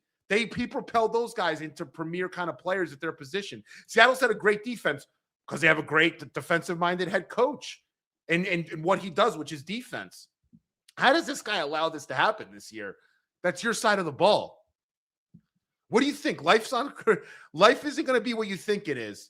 Year one, you get on your knees and freaking hands, and you clean the freaking floors if you need to. You're not above being in that room and calling defensive plays. You're not above that. You need that to save your job, in my opinion. The fact that he didn't want to do that and then he fired the DC shows what kind of accountability guy he really is. Let me I do like that he, yeah. No, go ahead. If you got I do like what he said yesterday. You know, I like one thing he said yesterday. This season's on me. I mean, good. I don't know if you're just saying that to get sympathy points, maybe, but you know, at least he was real about that. Let's see here. Nate says from the Addy Show, shout out Gator. Nate, got you in the raffle. Abdul says, and Rex didn't bring a strong coaching staff with him, question mark. Rex was smart enough to retain Westhoff, retain Schottenheimer, and then he also brought in some coaches with him as well. That give Rex credit for that. He recognized good coaching, kept the ones that were already in place under Mangini, and was smart about it. So, I mean, that's so much of being a head coach, hiring a good staff. James says this year is this is the year to get a coach because most of the good ones are gone after this year due to how many vacant spots are open. And yes, Glenn is gone next year. I agree. Let me shout out the Jet Stream if I haven't already. He is in our raffle for 10. Hit it, Joe. It's up to you, New York, New York. This is also the last show that you could enter the weekly raffle on the program, which will be tomorrow morning with Bob Sabo. That's right. Robbie coming on, and we have 3 signed items to give away. Hall of Fame 3, Joe Klecko jersey, Revis jersey, Maynard football, all signed by each of those Pro Football Hall of Famers. David says, this is bad. I've been a fan since Super Bowl III. Trust me. Bino says, Woody is silent, so he's back channeling to Stefanski. I mean, Glenn's reportedly doing a presser tomorrow with Muji, so I don't know about that one. JRC says this show's turning into a therapy session. That is right. Barney in the Raffle for 2. The Jets are an AI version of a football team. Artificial, looks real, but it's fake. Maybe Woody doesn't like football. Rodgers, Sauce, Q, they were real football players, so they had to go unreal. Again, it just simply comes down to the fact we continue to have an organization that is focused on the things that don't matter, things that don't win in 2026, including having a coaching search where you had to only hire a coach who didn't want Rodgers back. Dumb. Even if you don't want Rodgers back, get the best candidate. Don't hire a guy because he's a rah-rah guy or he's a former Jet. That shouldn't matter. Get the best coach. The best coaches are these offensive nerds. That's what's winning nowadays. Yep. The Mike Vrabels are rare. They tried to get him. He obviously laughed in their face and went back to New England. It's just, and the only time the that Jets also would be better. Yeah, Jake, and the only time that actually works, man, is when you have some sort of an established quarterback or offensive coordinator there, a la what the Patriots had with Drake May and Josh McDaniels, a la what the Seahawks have with Clint Kubiak and Sam Darnold. If you have those things, then maybe you could sell me on the defensive coordinator, rah-rah guy. But you need those two things. We didn't have either of those two things. We just brought in a rookie OC, who I really like still, but with Justin Fields, and that's your plan, good luck. I mean, it's just and the problem is I think if you even gave him those things, I don't think we're getting really anywhere. Maybe you'll make the playoffs. I highly doubt it. No way. Seriously, give him a quarterback and an OC. The defense, how's the defense going to be? Exactly. The guy clearly can't fix the defense. I mean, he didn't even try. It won't matter. Dude, if they're ceiling with Saleh with 7, they're ceiling with this version of what we've seen from Glenn in a rookie next year is probably maybe 5 if they win a couple of these fluky one-score games again. And also, can the special teams replicate this good of a year again? That's kind of – you can't always – I think Banjo's a really good coach, but it's almost unfair to him to say, hey, we need you to have a top 3 special teams unit again. They were one of the better special teams unit in the NFL over the last 25 years based on some of the metrics. Yeah, you're not going to get that every year. That's there's high volatility with special teams. It's just it's kind of the luck of the draw sometimes. Yeah, man. Yeah, I don't know what this presser is going to be tomorrow. I'm really curious. I know we're doing a show with Kaz and Ryan. We'll be on Gangzone here doing a reaction and kind of like a breakdown of the season, a recap tomorrow on the New York Post Sports. So it'll be interesting to see what they say tomorrow. Yeah, I'm at a spot, man, where you're so disappointed and so ticked off that you want to pull your hair out, but then you sort of just say, we're used to this, this is even worse than what I'm used to. So as used to as we think we've been with the Jets, I feel like we've hit a new bottom. And the thing though is the one shining light, and I'll leave with this, Jake. The one shining light is these draft assets. That is the one shining light here. We're in a tunnel. There's no way out, but there's a light. And the light is those picks. You have 8 picks on day 1 and 2 over the next 2 years. You got to figure out a way to get a quarterback, and you got to figure out a way to put together a roster that with this guy's here or not. You have a foundation of quality, talented football players. But on the other side, I think talent in the NFL outside of quarterback is overrated. Coaching matters more than talent. If you look at these teams, the Jaguars don't flip the script in 1 year after winning 4 games last year, and they win 12 this year, whatever. They won 12 games. You don't do that because of just who did they draft this year? They drafted Travis Hunter. They traded up for him, actually. He didn't even play, basically, for the 3/4 of the year. Who did Jacksonville draft that saved their season? Nobody. They actually got rid of some guys that I like. Tank Bigsby. They got rid of them. Regardless, it's not like they had some superstar roster. Parker Washington, Brenton Strange. I mean, no, but you got a better coach. Same thing with Chicago. Luther Burden wasn't really playing much. Colston Loveland's been good, but they didn't bring in these world beaters on the roster that are You didn't bring in an Adrian Peterson at running back or a Saquon that just like changed life. They had the same kind of players they had the year before. It's just coaching, man. Coaching matters more than talent in the NFL. It really, really does. And it starts with the head coach because he's going to hire the positional coaches. He already fired one. And someone needs to ask him, and I don't know why they haven't asked him this. You fired Steve Wilks, right? Why did you fire Steve Wilks? Let him answer. Question 2, has your defense gotten better since you fired Steve Wilks? Then you ask, why hasn't it gotten better? Oh, I had faith. Why? You had faith in Chris Harris? Did you get in the room with this guy? What are you doing? You see him laughing about the absurdity of the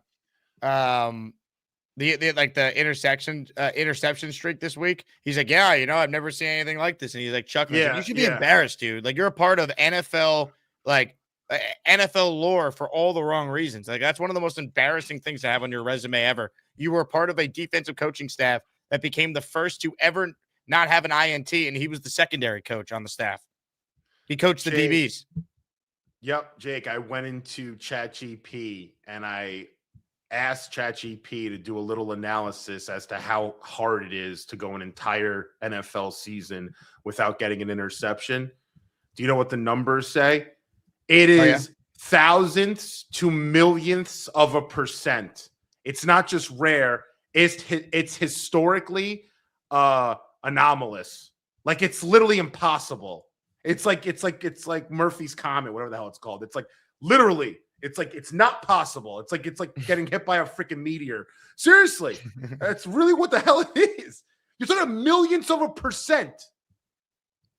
You're talking like, what is millionths of a percent over years of what is it, a billion years? I'm serious. Like, it's insanity, dude. It doesn't make any sense. You can't make it up. It's just I'm at a loss for words, dude. It doesn't make any sense. It's the most unbreakable record in sports.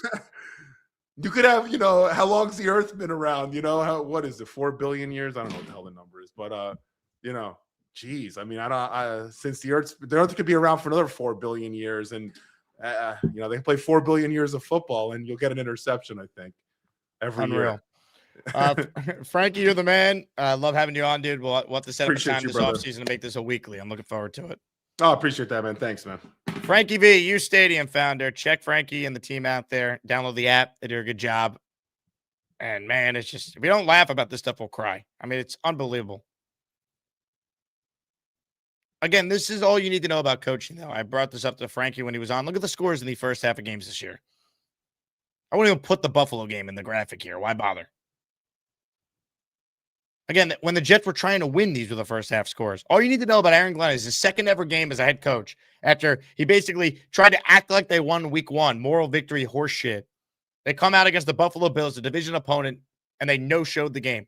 Got schooled, taken to the woodshed. And that same team running the exact same offense with all their starters benched, playing Mitch Trubisky, destroyed Aaron Glenn's defense. Mace B says, everybody needs a friend like Mike Tannenbaum. Fun listen to your debate. He made good points to keep Glenn as you did to not. It was a tie for me. Respectfully, if you listened to the 47 minutes of me versus Mike Tannenbaum on Aaron Glenn yesterday and thought it was a tie, Mace B, I wish I could refund your money. I don't want your blood money. That was a bloodbath. That was a murder. And I like Mike. We have a great working relationship. He's in a tough spot because obviously he's not going to shit on a guy he recommended. It's bad for his business. It's bad for him. But we don't need to pretend like Aaron Glenn's doing a good job. All right. I will show you a tweet from, or I will read you a tweet because I don't know if I have it handy here. Ian O'Connor had a great tweet yesterday. And this, I think, is all you need to know about the Jets. All right. If you asked the other 3 AFC East teams if they'd liked Woody Johnson to bring Aaron Glenn back as the Jet coach, every single coach, player, scout, and executive with the Bills, Pats, Dolphins would say yes, absolutely yes. And Woody is going to do it anyway. Pathetic. For those who want to listen to me yelling at Tannenbaum, it's on my YouTube channel. I posted it yesterday.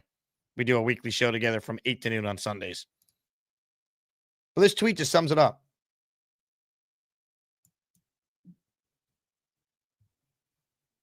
Spencer Green, post Charles London's resume. We've gone through this a million times. You just Google it, Spencer Green. I've shown it on the show ad nauseum. I think people are sick of it. You say you're sick of me criticizing Glenn, so you want to see Charles London's resume? The former Duke running back who's mostly coached running backs for being a QB coach the last couple of years? That's the guy that's going to coach up Fields? Please. Big fella, I've learned something from this Tanky appearance. He's a fan of strong handshakes. Are you more of a dead fish handshake guy? I love you, Tanky. Great comment, big fella. I wish I saw this earlier. Ralphie says, wanted Frankie run out of town when he said Sauce was overrated. Now after the season, I'm a Frankie V truther. Amen. Michael says, I forgot AG got a 5-year contract. Was there competition for his, quote, talent at the time? The Saints were interested.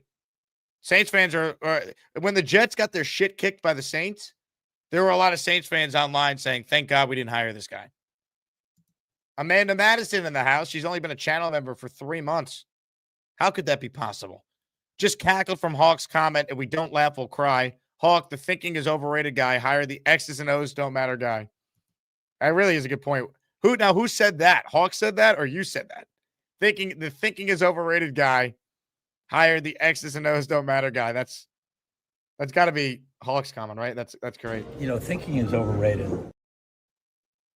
God. Spencer Green wants to watch the player exit interviews. No, I don't want to. Do I expect Josh Myers to be critical of Aaron Glenn? They just extended him. Jeremy Ruckert, the same thing. Harrison Phillips, who wants to come back and has no guaranteed money left on his deal. Again, I don't care what they say about Glenn. How about their actions? Did they play for him? Glenn questioned their effort last week and then walked it back a day later. Who cares what the players say? Glenn's a nice guy. They respect he was a former player. The numbers are the numbers. This is one of the worst Jets teams of all time. Again, the Jets are the third worst DVOA team since 1978. Here's Nania's tweet with some of the advanced numbers beyond just me showing you a chart, which I've shown several times over the last couple of hours here.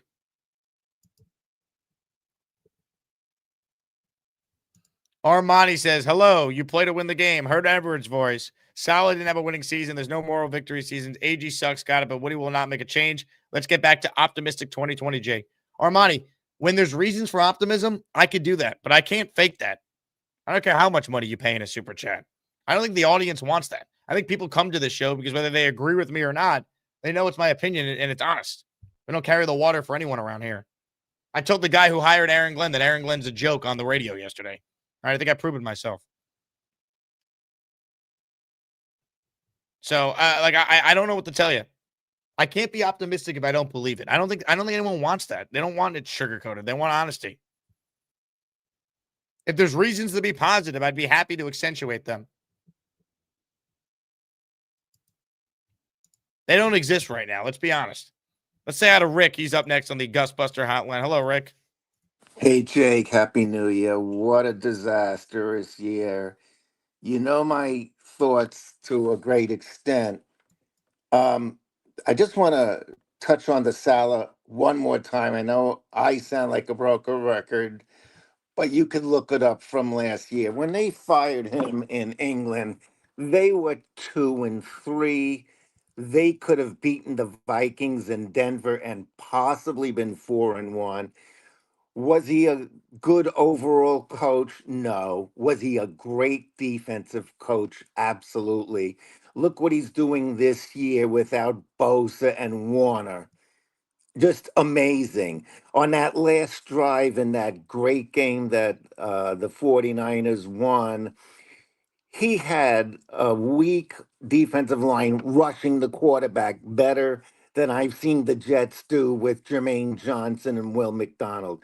My contention is Will McDonald, Jermaine Johnson, Sherwood, Quincy, these guys, if Salah was still coached, and I'm not making an argument for Salah being the man, but if he was still coached, they would have performed a lot better. Like you've said numerous times, they have regressed as a team. Sherwood has become horrible.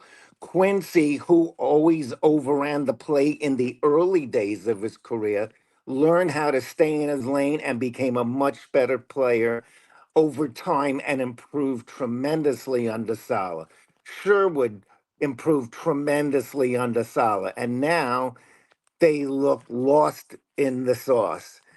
Now let's talk about Glenn for a second. He obviously sold us a bill of goods like a used car salesman. And I got my first doubts. My first red flag was, like you say, the Buffalo game in game 2. But then I think it was game 3. They had like the ball on the 31-yard line with 35 seconds left in the half, and they ran out the clock. That was like a double red flag for me.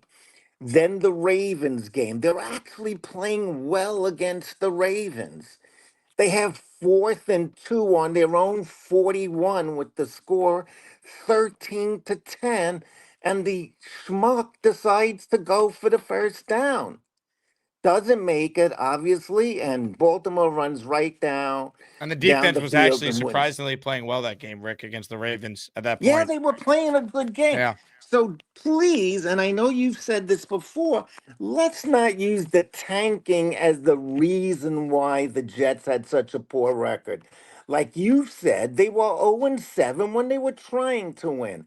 But there were so many judgment calls, and I can't even remember half of them, during the course of the season that was so questionable, you really had to scratch your head.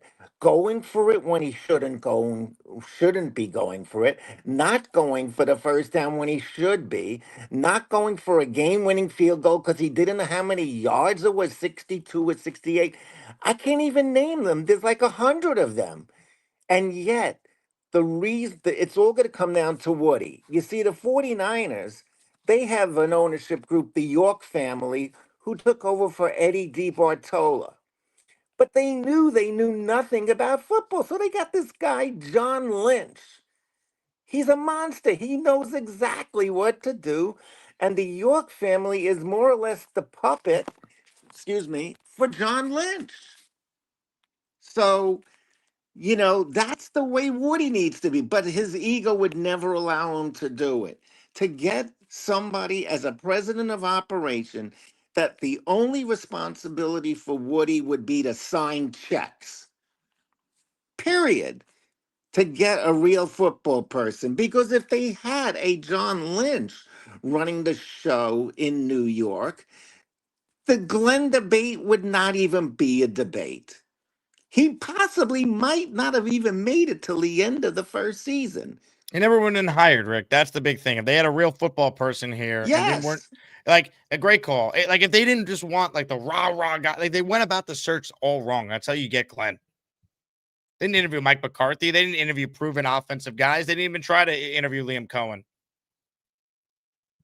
Like again, it was such a flawed process. They wanted like the CEO, culture guy. Like it all starts with the owner.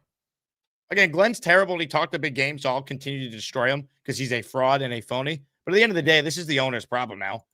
Like the owner could pull the plug and admit a mistake and not put us through another year of this shit. But that's exactly what's happening. Great call by Rick. Great call. I want to make sure we're caught up on the super chats. I think we are. Raffle's coming up, so make sure you guys get in. We're almost at the 2-hour mark. We did 3 hours earlier. Did 3 last night. So for a team that stinks, you guys remain the best. I can't thank you all enough for your incredible support. Let's keep it rolling. Let's get to Pork, who's next on the show. Hello, Pork. Hey, Jake, I'm just going over the historical data of how bad the team is. Like we went for it 2 times on a fake punt in the same drive. That's only happened one other time in NFL history. Inside the 50-yard line, too. Yeah. And it's you can't make that stuff up. That's like something you would do in Madden or Tecmo Bowl or something. That minus 10 yards passing, the worst in the NFL since 1998. Tied for fewest passing touchdowns in the NFL. Average less than the next worst team by a significant margin in yards. This is historic. These are historical numbers. Like there's, how can he even be thought of being brought back? If he was a chef, we would all be dead by now. from poisoned food. 5 straight losses by 23 points. That's the worst ever. Ever. First team in history to rank 32nd in all 3 major categories: points, turnovers, and yardage differential. With a defensive-minded coach, right? That's like Chef Ramsay coming to your house and feeding you like raw pork and killing half your family. That's the equivalent of that. And it's the first team in NFL history not to record an interception. That will never be broken. Ever. And it's still going to go on next year. We might go to 5-6 games without an interception. You know, it has to make everybody sick. It has to make Woody sick to look at this stuff. Somebody has to bring this up to him. Like when there's this press conference tomorrow, what's going to go on? Like, does the media have, pre-questions? Are they allowed to ask him tough questions? Yeah, and hopefully they do, because there should be a lot of tough questions. Like, why do you deserve to have a job today? Like, that's where I would start. You've shown nothing. 4 takeaways all year. You could get 4 takeaways in a game. Why are you qualified to have final say on personnel? Why would any assistant coach want to work for you when you've been this big of a disaster? You know, are you worried that you're going to have to overpay in free agency to get anyone to want to play for your dog shit team? These are the questions I would ask. No, in the beginning of the year, when you remove a man from your locker room because you're afraid of him, that's all you have to say. That's it.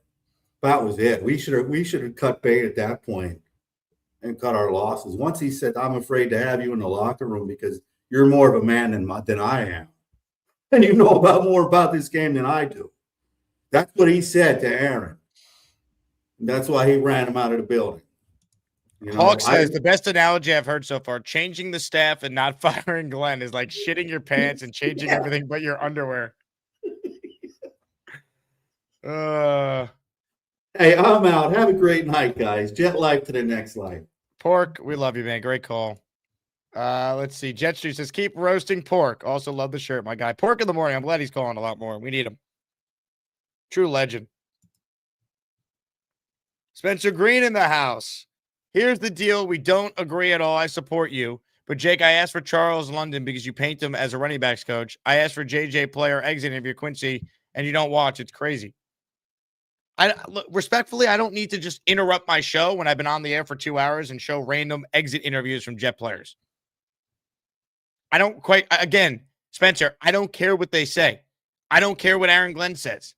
Actions speak louder than words. They just came off a 3-14 season in which the coach looked like a bumbling idiot for the vast majority of it. But if you really insist on Charles London's resume, for one more time, we could show you who Aaron Glenn thought was a great hire for the Jets quarterback coach. All right?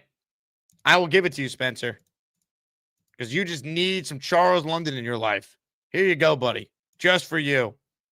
Charles London, quarterback coach. You'll notice, let's start with his playing career. Specifically, playing career, running back, Duke. Let's get to his coaching career. Grad assistant. Then he started coaching running backs for the first time in 2006. He's an offensive quality control coach in Chicago, 2007-2009. Titans offensive assistant, 2011. 2012 to 2013, RB coach. 2014 to 2017, RB coach. 2018 to 2020, RB coach. 2021 to 2022, QB coach. 2023, QB coach and pass game coordinator. 2024, QB coach. 2025, QB coach. I don't know why you couldn't Google that. I don't know why that was so hard for you. Again, I focus on the fact that most of his experience is as a running backs coach, as a former running back. Does that mean he hasn't maybe learned the tips of the trade to coach quarterbacks? Maybe he's learned some things, I'm sure. But is that really the guy that we should hire when you say Justin Fields has never been coached up properly? So we're going to give Justin Fields a running back as his quarterback coach?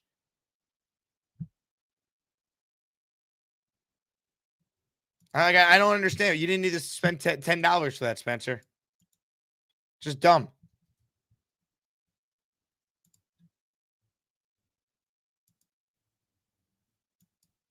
More calls right now, ladies and gentlemen. Say hello to a man that is revered in this community, and I got quite the surprise for him. Hit it. Chuck Wagon's always cooking, which it takes. Chuck Wagon's even cooking at the game. Chuck Wagon hates McDonald's, but he's headed home to cook. It's time once again for Chuck Wagon. Hey, Jake. Chuck Wagon, before we begin, Yep. you moved a lot of people with your call on the show last week that I wanted to let you know that Eli Betts, who won a raffle prize on the show of a Jets jersey, he is donating the jersey to you. He wants you to have it. So if you can email me after the show, the jersey of the player you want, your size and address, on behalf of Eli Betts, I want to get that sent to you this week. That's very nice of him. Yeah, I'm lost for words. That's very generous of him, and he didn't have to do that. And actually, I was going to say I'm sorry that I kind of went off on a tangent and I felt ruined your last show of the year. I am so glad Bobby Midnight called in, because having me as that last caller would have I don't know. I just didn't think it was the right thing. So. You didn't ruin anything, Chuck Wagon. You were great. Awesome. Well, that's great to hear. Just give me a We loved second. your I gotta calls. drain this. All right, you take your time you need. I can still talk to you if you want. I just gotta go over to the sink and drain the water from this pasta.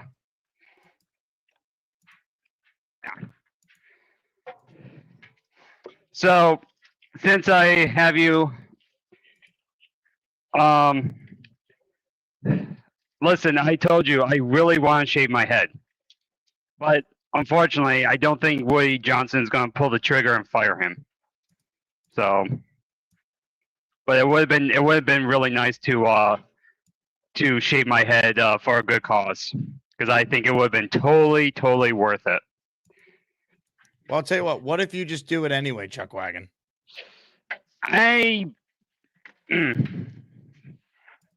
Again, I may think about doing that, but I'm not sure. Hold on. Where's my spatula?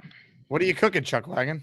I made some hot dogs, and I grilled some hot dogs, and then I'm doing pasta with penny alla vodka sauce. I think you have a good head for this bald thing. I think you got to give it a whirl. You could be right. Hold on. I just give you a little. Look at that head. Oh, yeah. Hold on. I got to play this on myself. Hand up. Didn't realize what I was saying there. Where is this? There's my dogs, and there's the pasta with alla vodka. Hold on. Gotta self-report myself. Calm your freaky down. Oh, really? Okay. That looks great. Yeah, thanks. Hey, Jetstream says if you shave your head, he'll do it too. I don't know what he looks like. Has he ever called in? I don't know if he has. Ah, well, how about this? How about he calls in, see how much hair he has, because I guarantee he has more hair to start with than me. Chuck Wagon, I'm starving. I might have to order some chicken parm tonight now, get some pasta with it. Oh, yeah. That's really good. What kind of pasta do you prefer? Usually like spicy rotini typically comes with the chicken parm I order from the place in the city. Nice. Yeah, I actually rigatoni sometimes. You mix and match. Has Chef Kevin called recently? Boy, I really would like to go down to his restaurant someday. Chef Kevin has not called recently. Actually, no, he called maybe last week. Is he just a head chef at the restaurant, or does he own it outright? He's the chef. Nice. Very nice. All right. Yeah, definitely could use some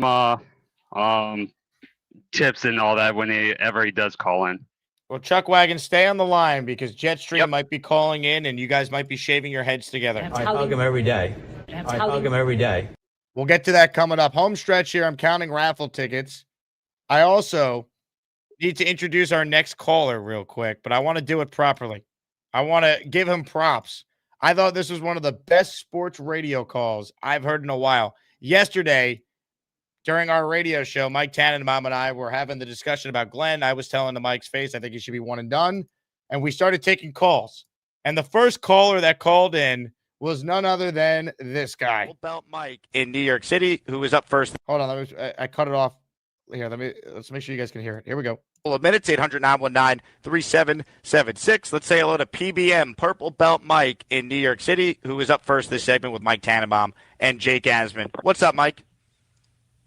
What's up? I just have like a couple questions here. So like no one would argue that Gerard Mayo didn't deserve to get fired, but the Jets are on pace to have 100 points worse differential than him, and they set the record for the worst point differential in the entire month. Like losing 2 players on defense shouldn't excuse the Jets to have 10 points on offense for the season, and how every single player has really regressed. Like Will McDonald has gotten worse. Jermaine Johnson has gotten worse. Our linebackers, Quincy and our MVP from last year, has gotten worse. When our MVP is a special teams player that was cut, it's very, very alarming. And certain coaches have had one and done and been better, and some have done twice. Like the 49ers had 2 years in a row they cut a guy, and they landed on Kyle Shanahan because it was very clear that the guys that they had in there were not the guys. And the same thing, I think, with the Texans, and then they landed on their guys. So, like, just looking at the facts and what's here, nothing historically has pointed to him deserving his job. And people talk about, oh, Dan Campbell this, Dan Campbell that. Dan Campbell's point differential was less than 50. He lost games by less than a touchdown, by field goals. The team got better, and they were competitive in December. We're getting blown out. Losing 2 players should not mean that the entire thing explodes. And for the most part, certain players haven't been there. So I don't understand. I just want some clarification here because, to me, Aaron Glenn needs to go because he's just not a good coach. Mike, appreciate the call. Mike T, I'll give you some one-and-done coach stats. So, I mean, again, Mike was speechless.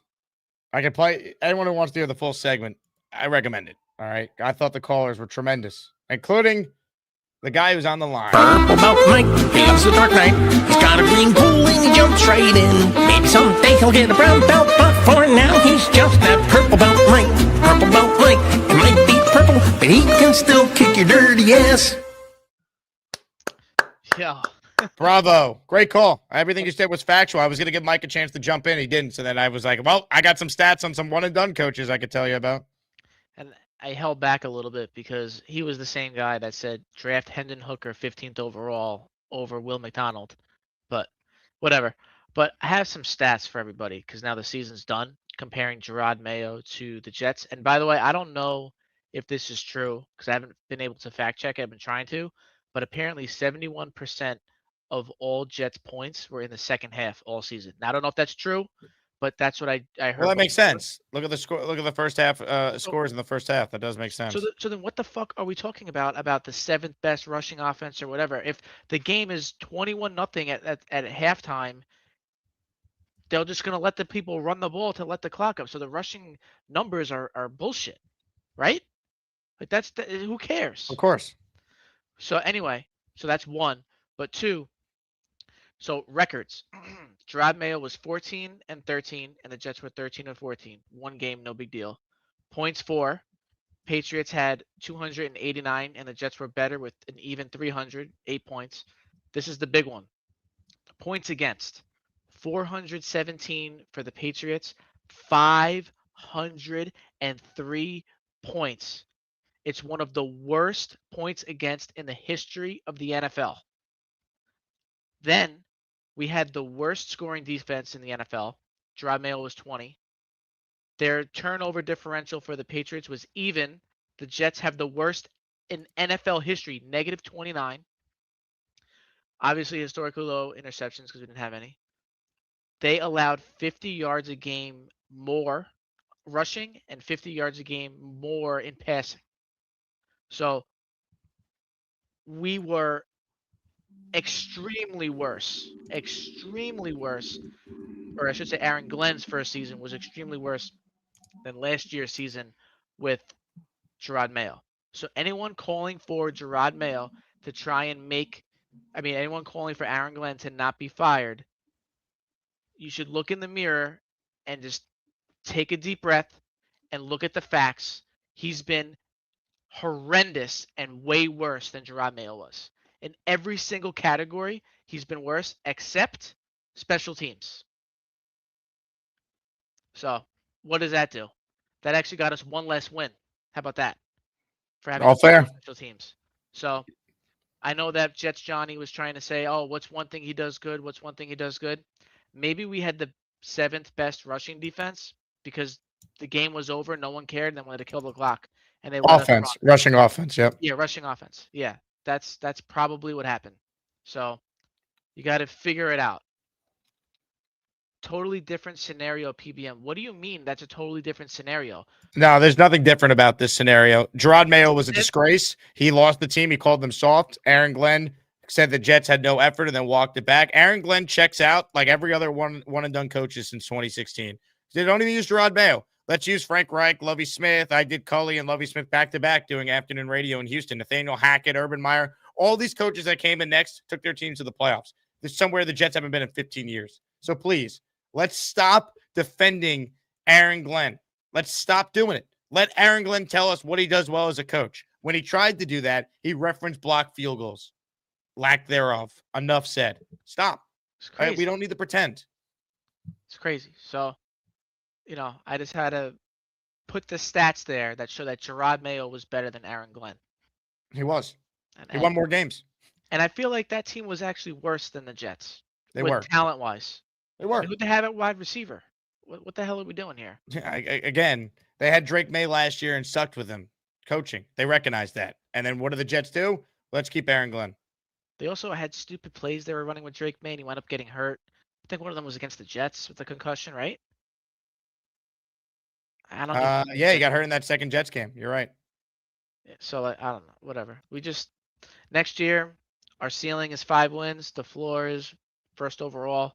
Maybe AG makes it when we're 0-7 again. I don't know, but he's not a good coach. No. Everything you see here, he's just not a good coach. And we're cooked. Well, I'll tell you what, you cooked Tannenbaum yesterday, so good job, Mike. I got some text afterwards. Be like, damn, Mike brought it on Mike. On Mike crime. I'm tired of his shit. He's the reason why we have this guy, and he can't just, you know what? All right, he's been bad. If you can't admit your own mistakes, then I can't. I hate that. If you can't admit your own mistake, then you're worthless to me. I make mistakes all the time. Everyone makes mistakes. Admit it and man up. If you can't admit it, then fuck off. Being a Jet fan was a giant mistake. Mike, great job. That had a kick to it. Home stretch, Jet Stream. Let's see the hair, baby. Yeah, I got a bunch. Whoa. Why do you want to shave your hair? You got nice lettuce. I don't give a shit about it, man. It grows back. I mean, my grandfather's a barber. I'm going to cosmetology school anyway. I don't give a shit. I get my hair cut like every week if I want. Well, I'll tell you what. Yeah. Let's bring Chuck Wagon back on here. Chuck, you have a man who wants to just basically show a sign of support and just shave his head, even though he has hair. What's your reaction? Well, he's got a full head of hair. It looks really beautiful, not balding or anything. So, like I said, he can do what he wants, but I can't believe he wants to shave that beautiful head of hair of his. I don't give a shit, dude. It grows back, and it's a new year. It's a new you. It's a new me. Let's go. Okay. Wow. Well, Chuck Wagon, the ball is in your court because Jetstream is ready to do this. Yeah. So when were you thinking of doing this, Jetstream? So I'll tell you what. So I have my son here. Say hi, Porter.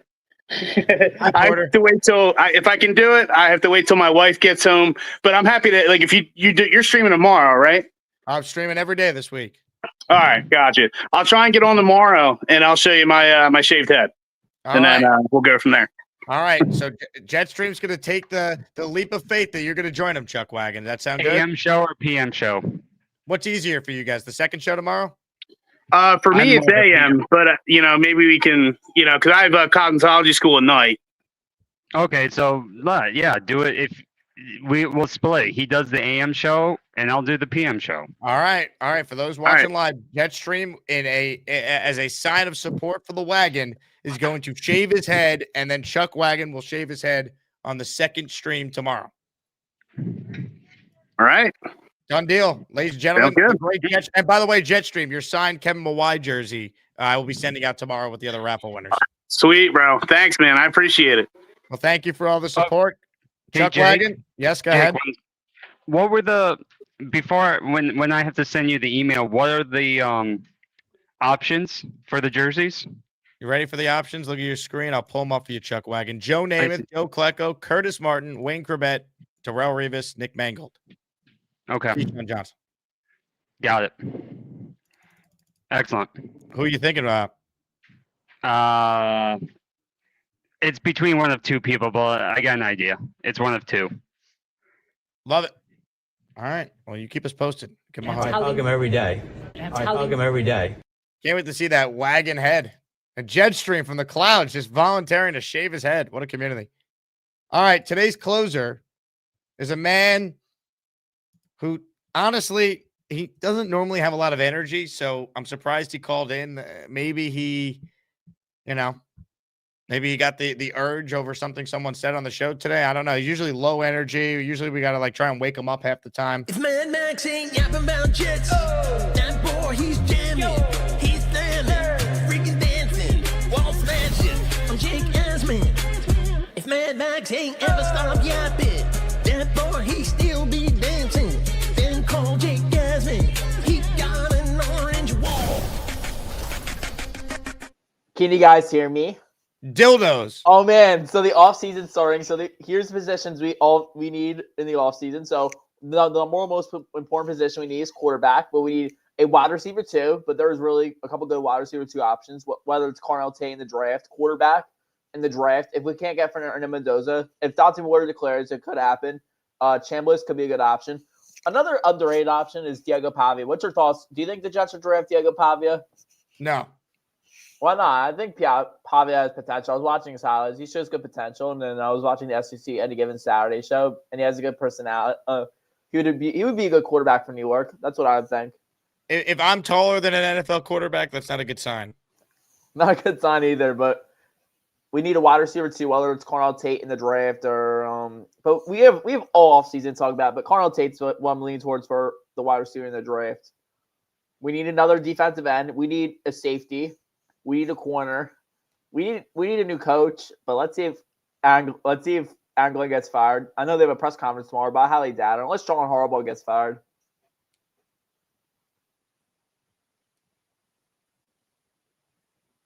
How's the Mad Max show going, Mad Max? It's going good. We got some callers on yesterday. We got Gary 3D Boxing and Philly Noodles.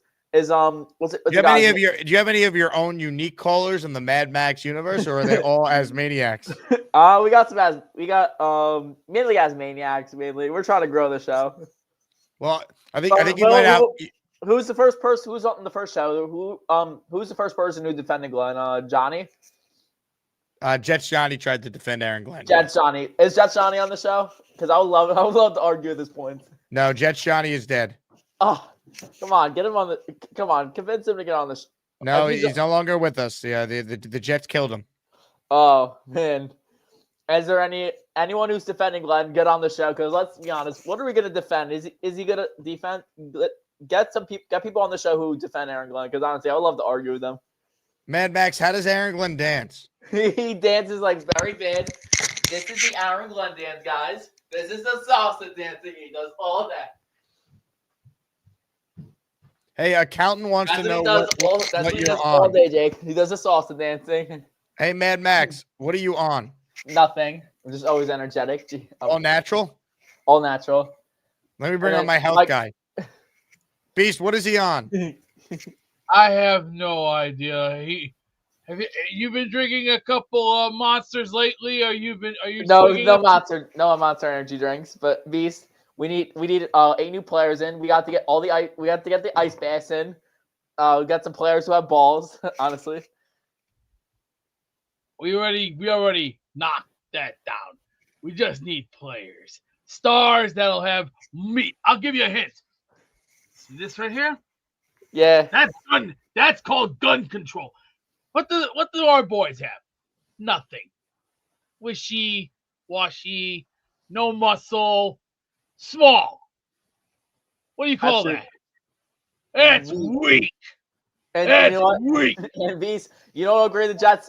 You know Jets grade yesterday stands for incomplete. The Jets. Well, that's a grade of the game. What do you grade the Jets yesterday? Because I've been to college and you're a freshman. Am I right? Sophomore. I'm a sophomore, Beast. Oh, you're a sophomore. Okay, so you've known. Well, if you do see the word "I" on the paper, that stands for incomplete. But what do you grade They're the Jets yesterday, Beast? What do you grade them? very bad, as an I, incomplete. True. Bad paper. I mean that has to go back. But if I was being honestly, Beast, if I was being generous, I'll give him 5 Fs for that performance. The Jets are back to their sleepy, boring selves. Honestly, Slacking. There's no communication. Not enough teamwork. There's no energy in the locker room. It feels flat. It's like you take a soda. That had a kick to it. Oh man, Beast is 100% right. There's no teamwork. We got to work on teamwork. We got to work on getting some players who actually have balls. Let's finally get an interception. But let's see. I mean, Aaron Glenn Solo as a coach, we'll never get an interception. Honestly, Mad Max, you had a great run today, bud. You keep up the good work. All right. Sounds good. What do you guys' opinion on me doing a backflip through this orange wall? Mad Max, everybody. Before we get to the raffle, let's talk about ZipRecruiter. Listen, it's been a crazy start to 2026 for many of us. ZipRecruiter is going to help you reach your goals in 2026, right? We all got goals. For me, I want to grow the show, expand the Asmaniac community. You can't do that alone. If you're building a media brand like me or running a business, you got to find the right people. And guess what? Trying to find the right people, it's hard. It's like the Jets trying to find the right head coach. They still haven't done that in years. That's where ZipRecruiter comes in. If you're hiring, they make it easy. They have powerful matching technology that will help you quickly find candidates without wasting your time. You can see how many job seekers are a good fit right away. No wonder ZipRecruiter is the #1 rated hiring site on G2. 4 out of 5 employers find a quality candidate within the first day. Try it for free right now.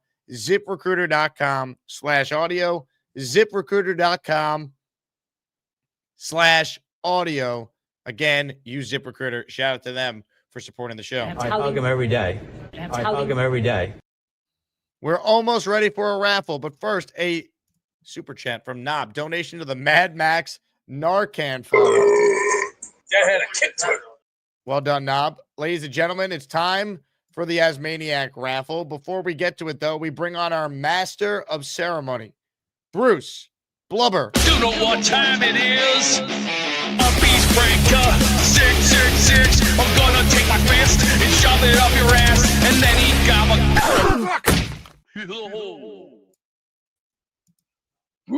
Bruce is on hiatus today.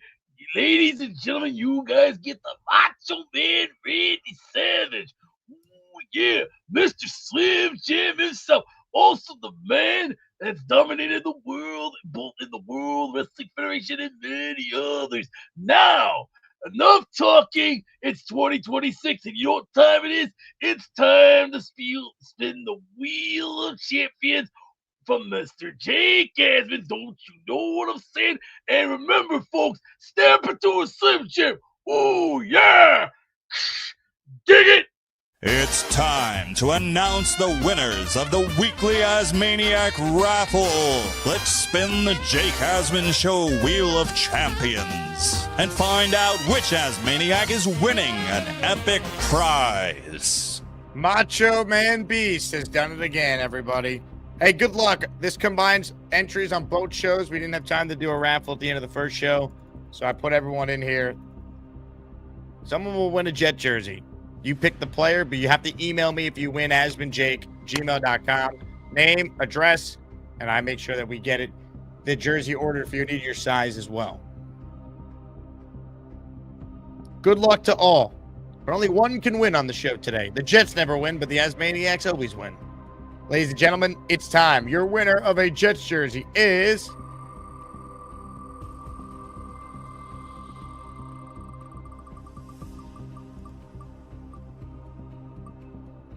How about this? He's been sick. It's his birthday. His birthday was yesterday. Mike Perez, the winner of a Jets Legends jersey. Congratulations, Mike. Here's my birthday present to you. Hit it for Mike.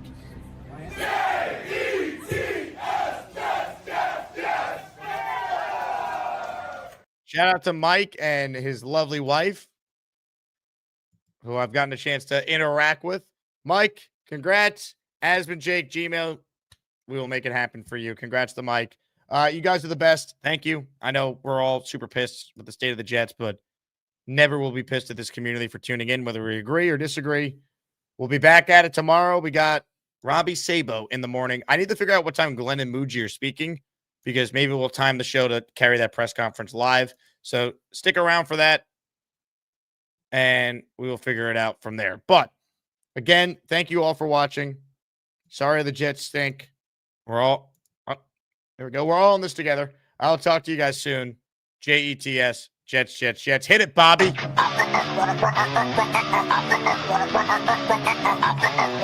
wanted to jump up on you, asshole. I wanted to jump up on you. And I wanted to jump up on you, asshole. I don't want to jump up on. See, Rory cracked the... I don't want to talk to people with low ideas. Not that I want to jump up bones, but you're very attractive. I don't want to jump up. I wanted to jump up on you, asshole. I wanted to jump up on you. Can I say hello to my lover?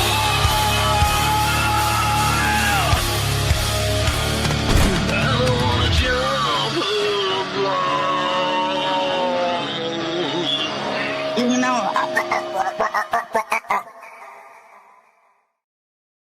Oh, hi. Jake wants me to ask you to click on the like button. That's right, Lane, and if they don't subscribe to the Jake Asman Show, this team may never win another game. Let's go, Jets!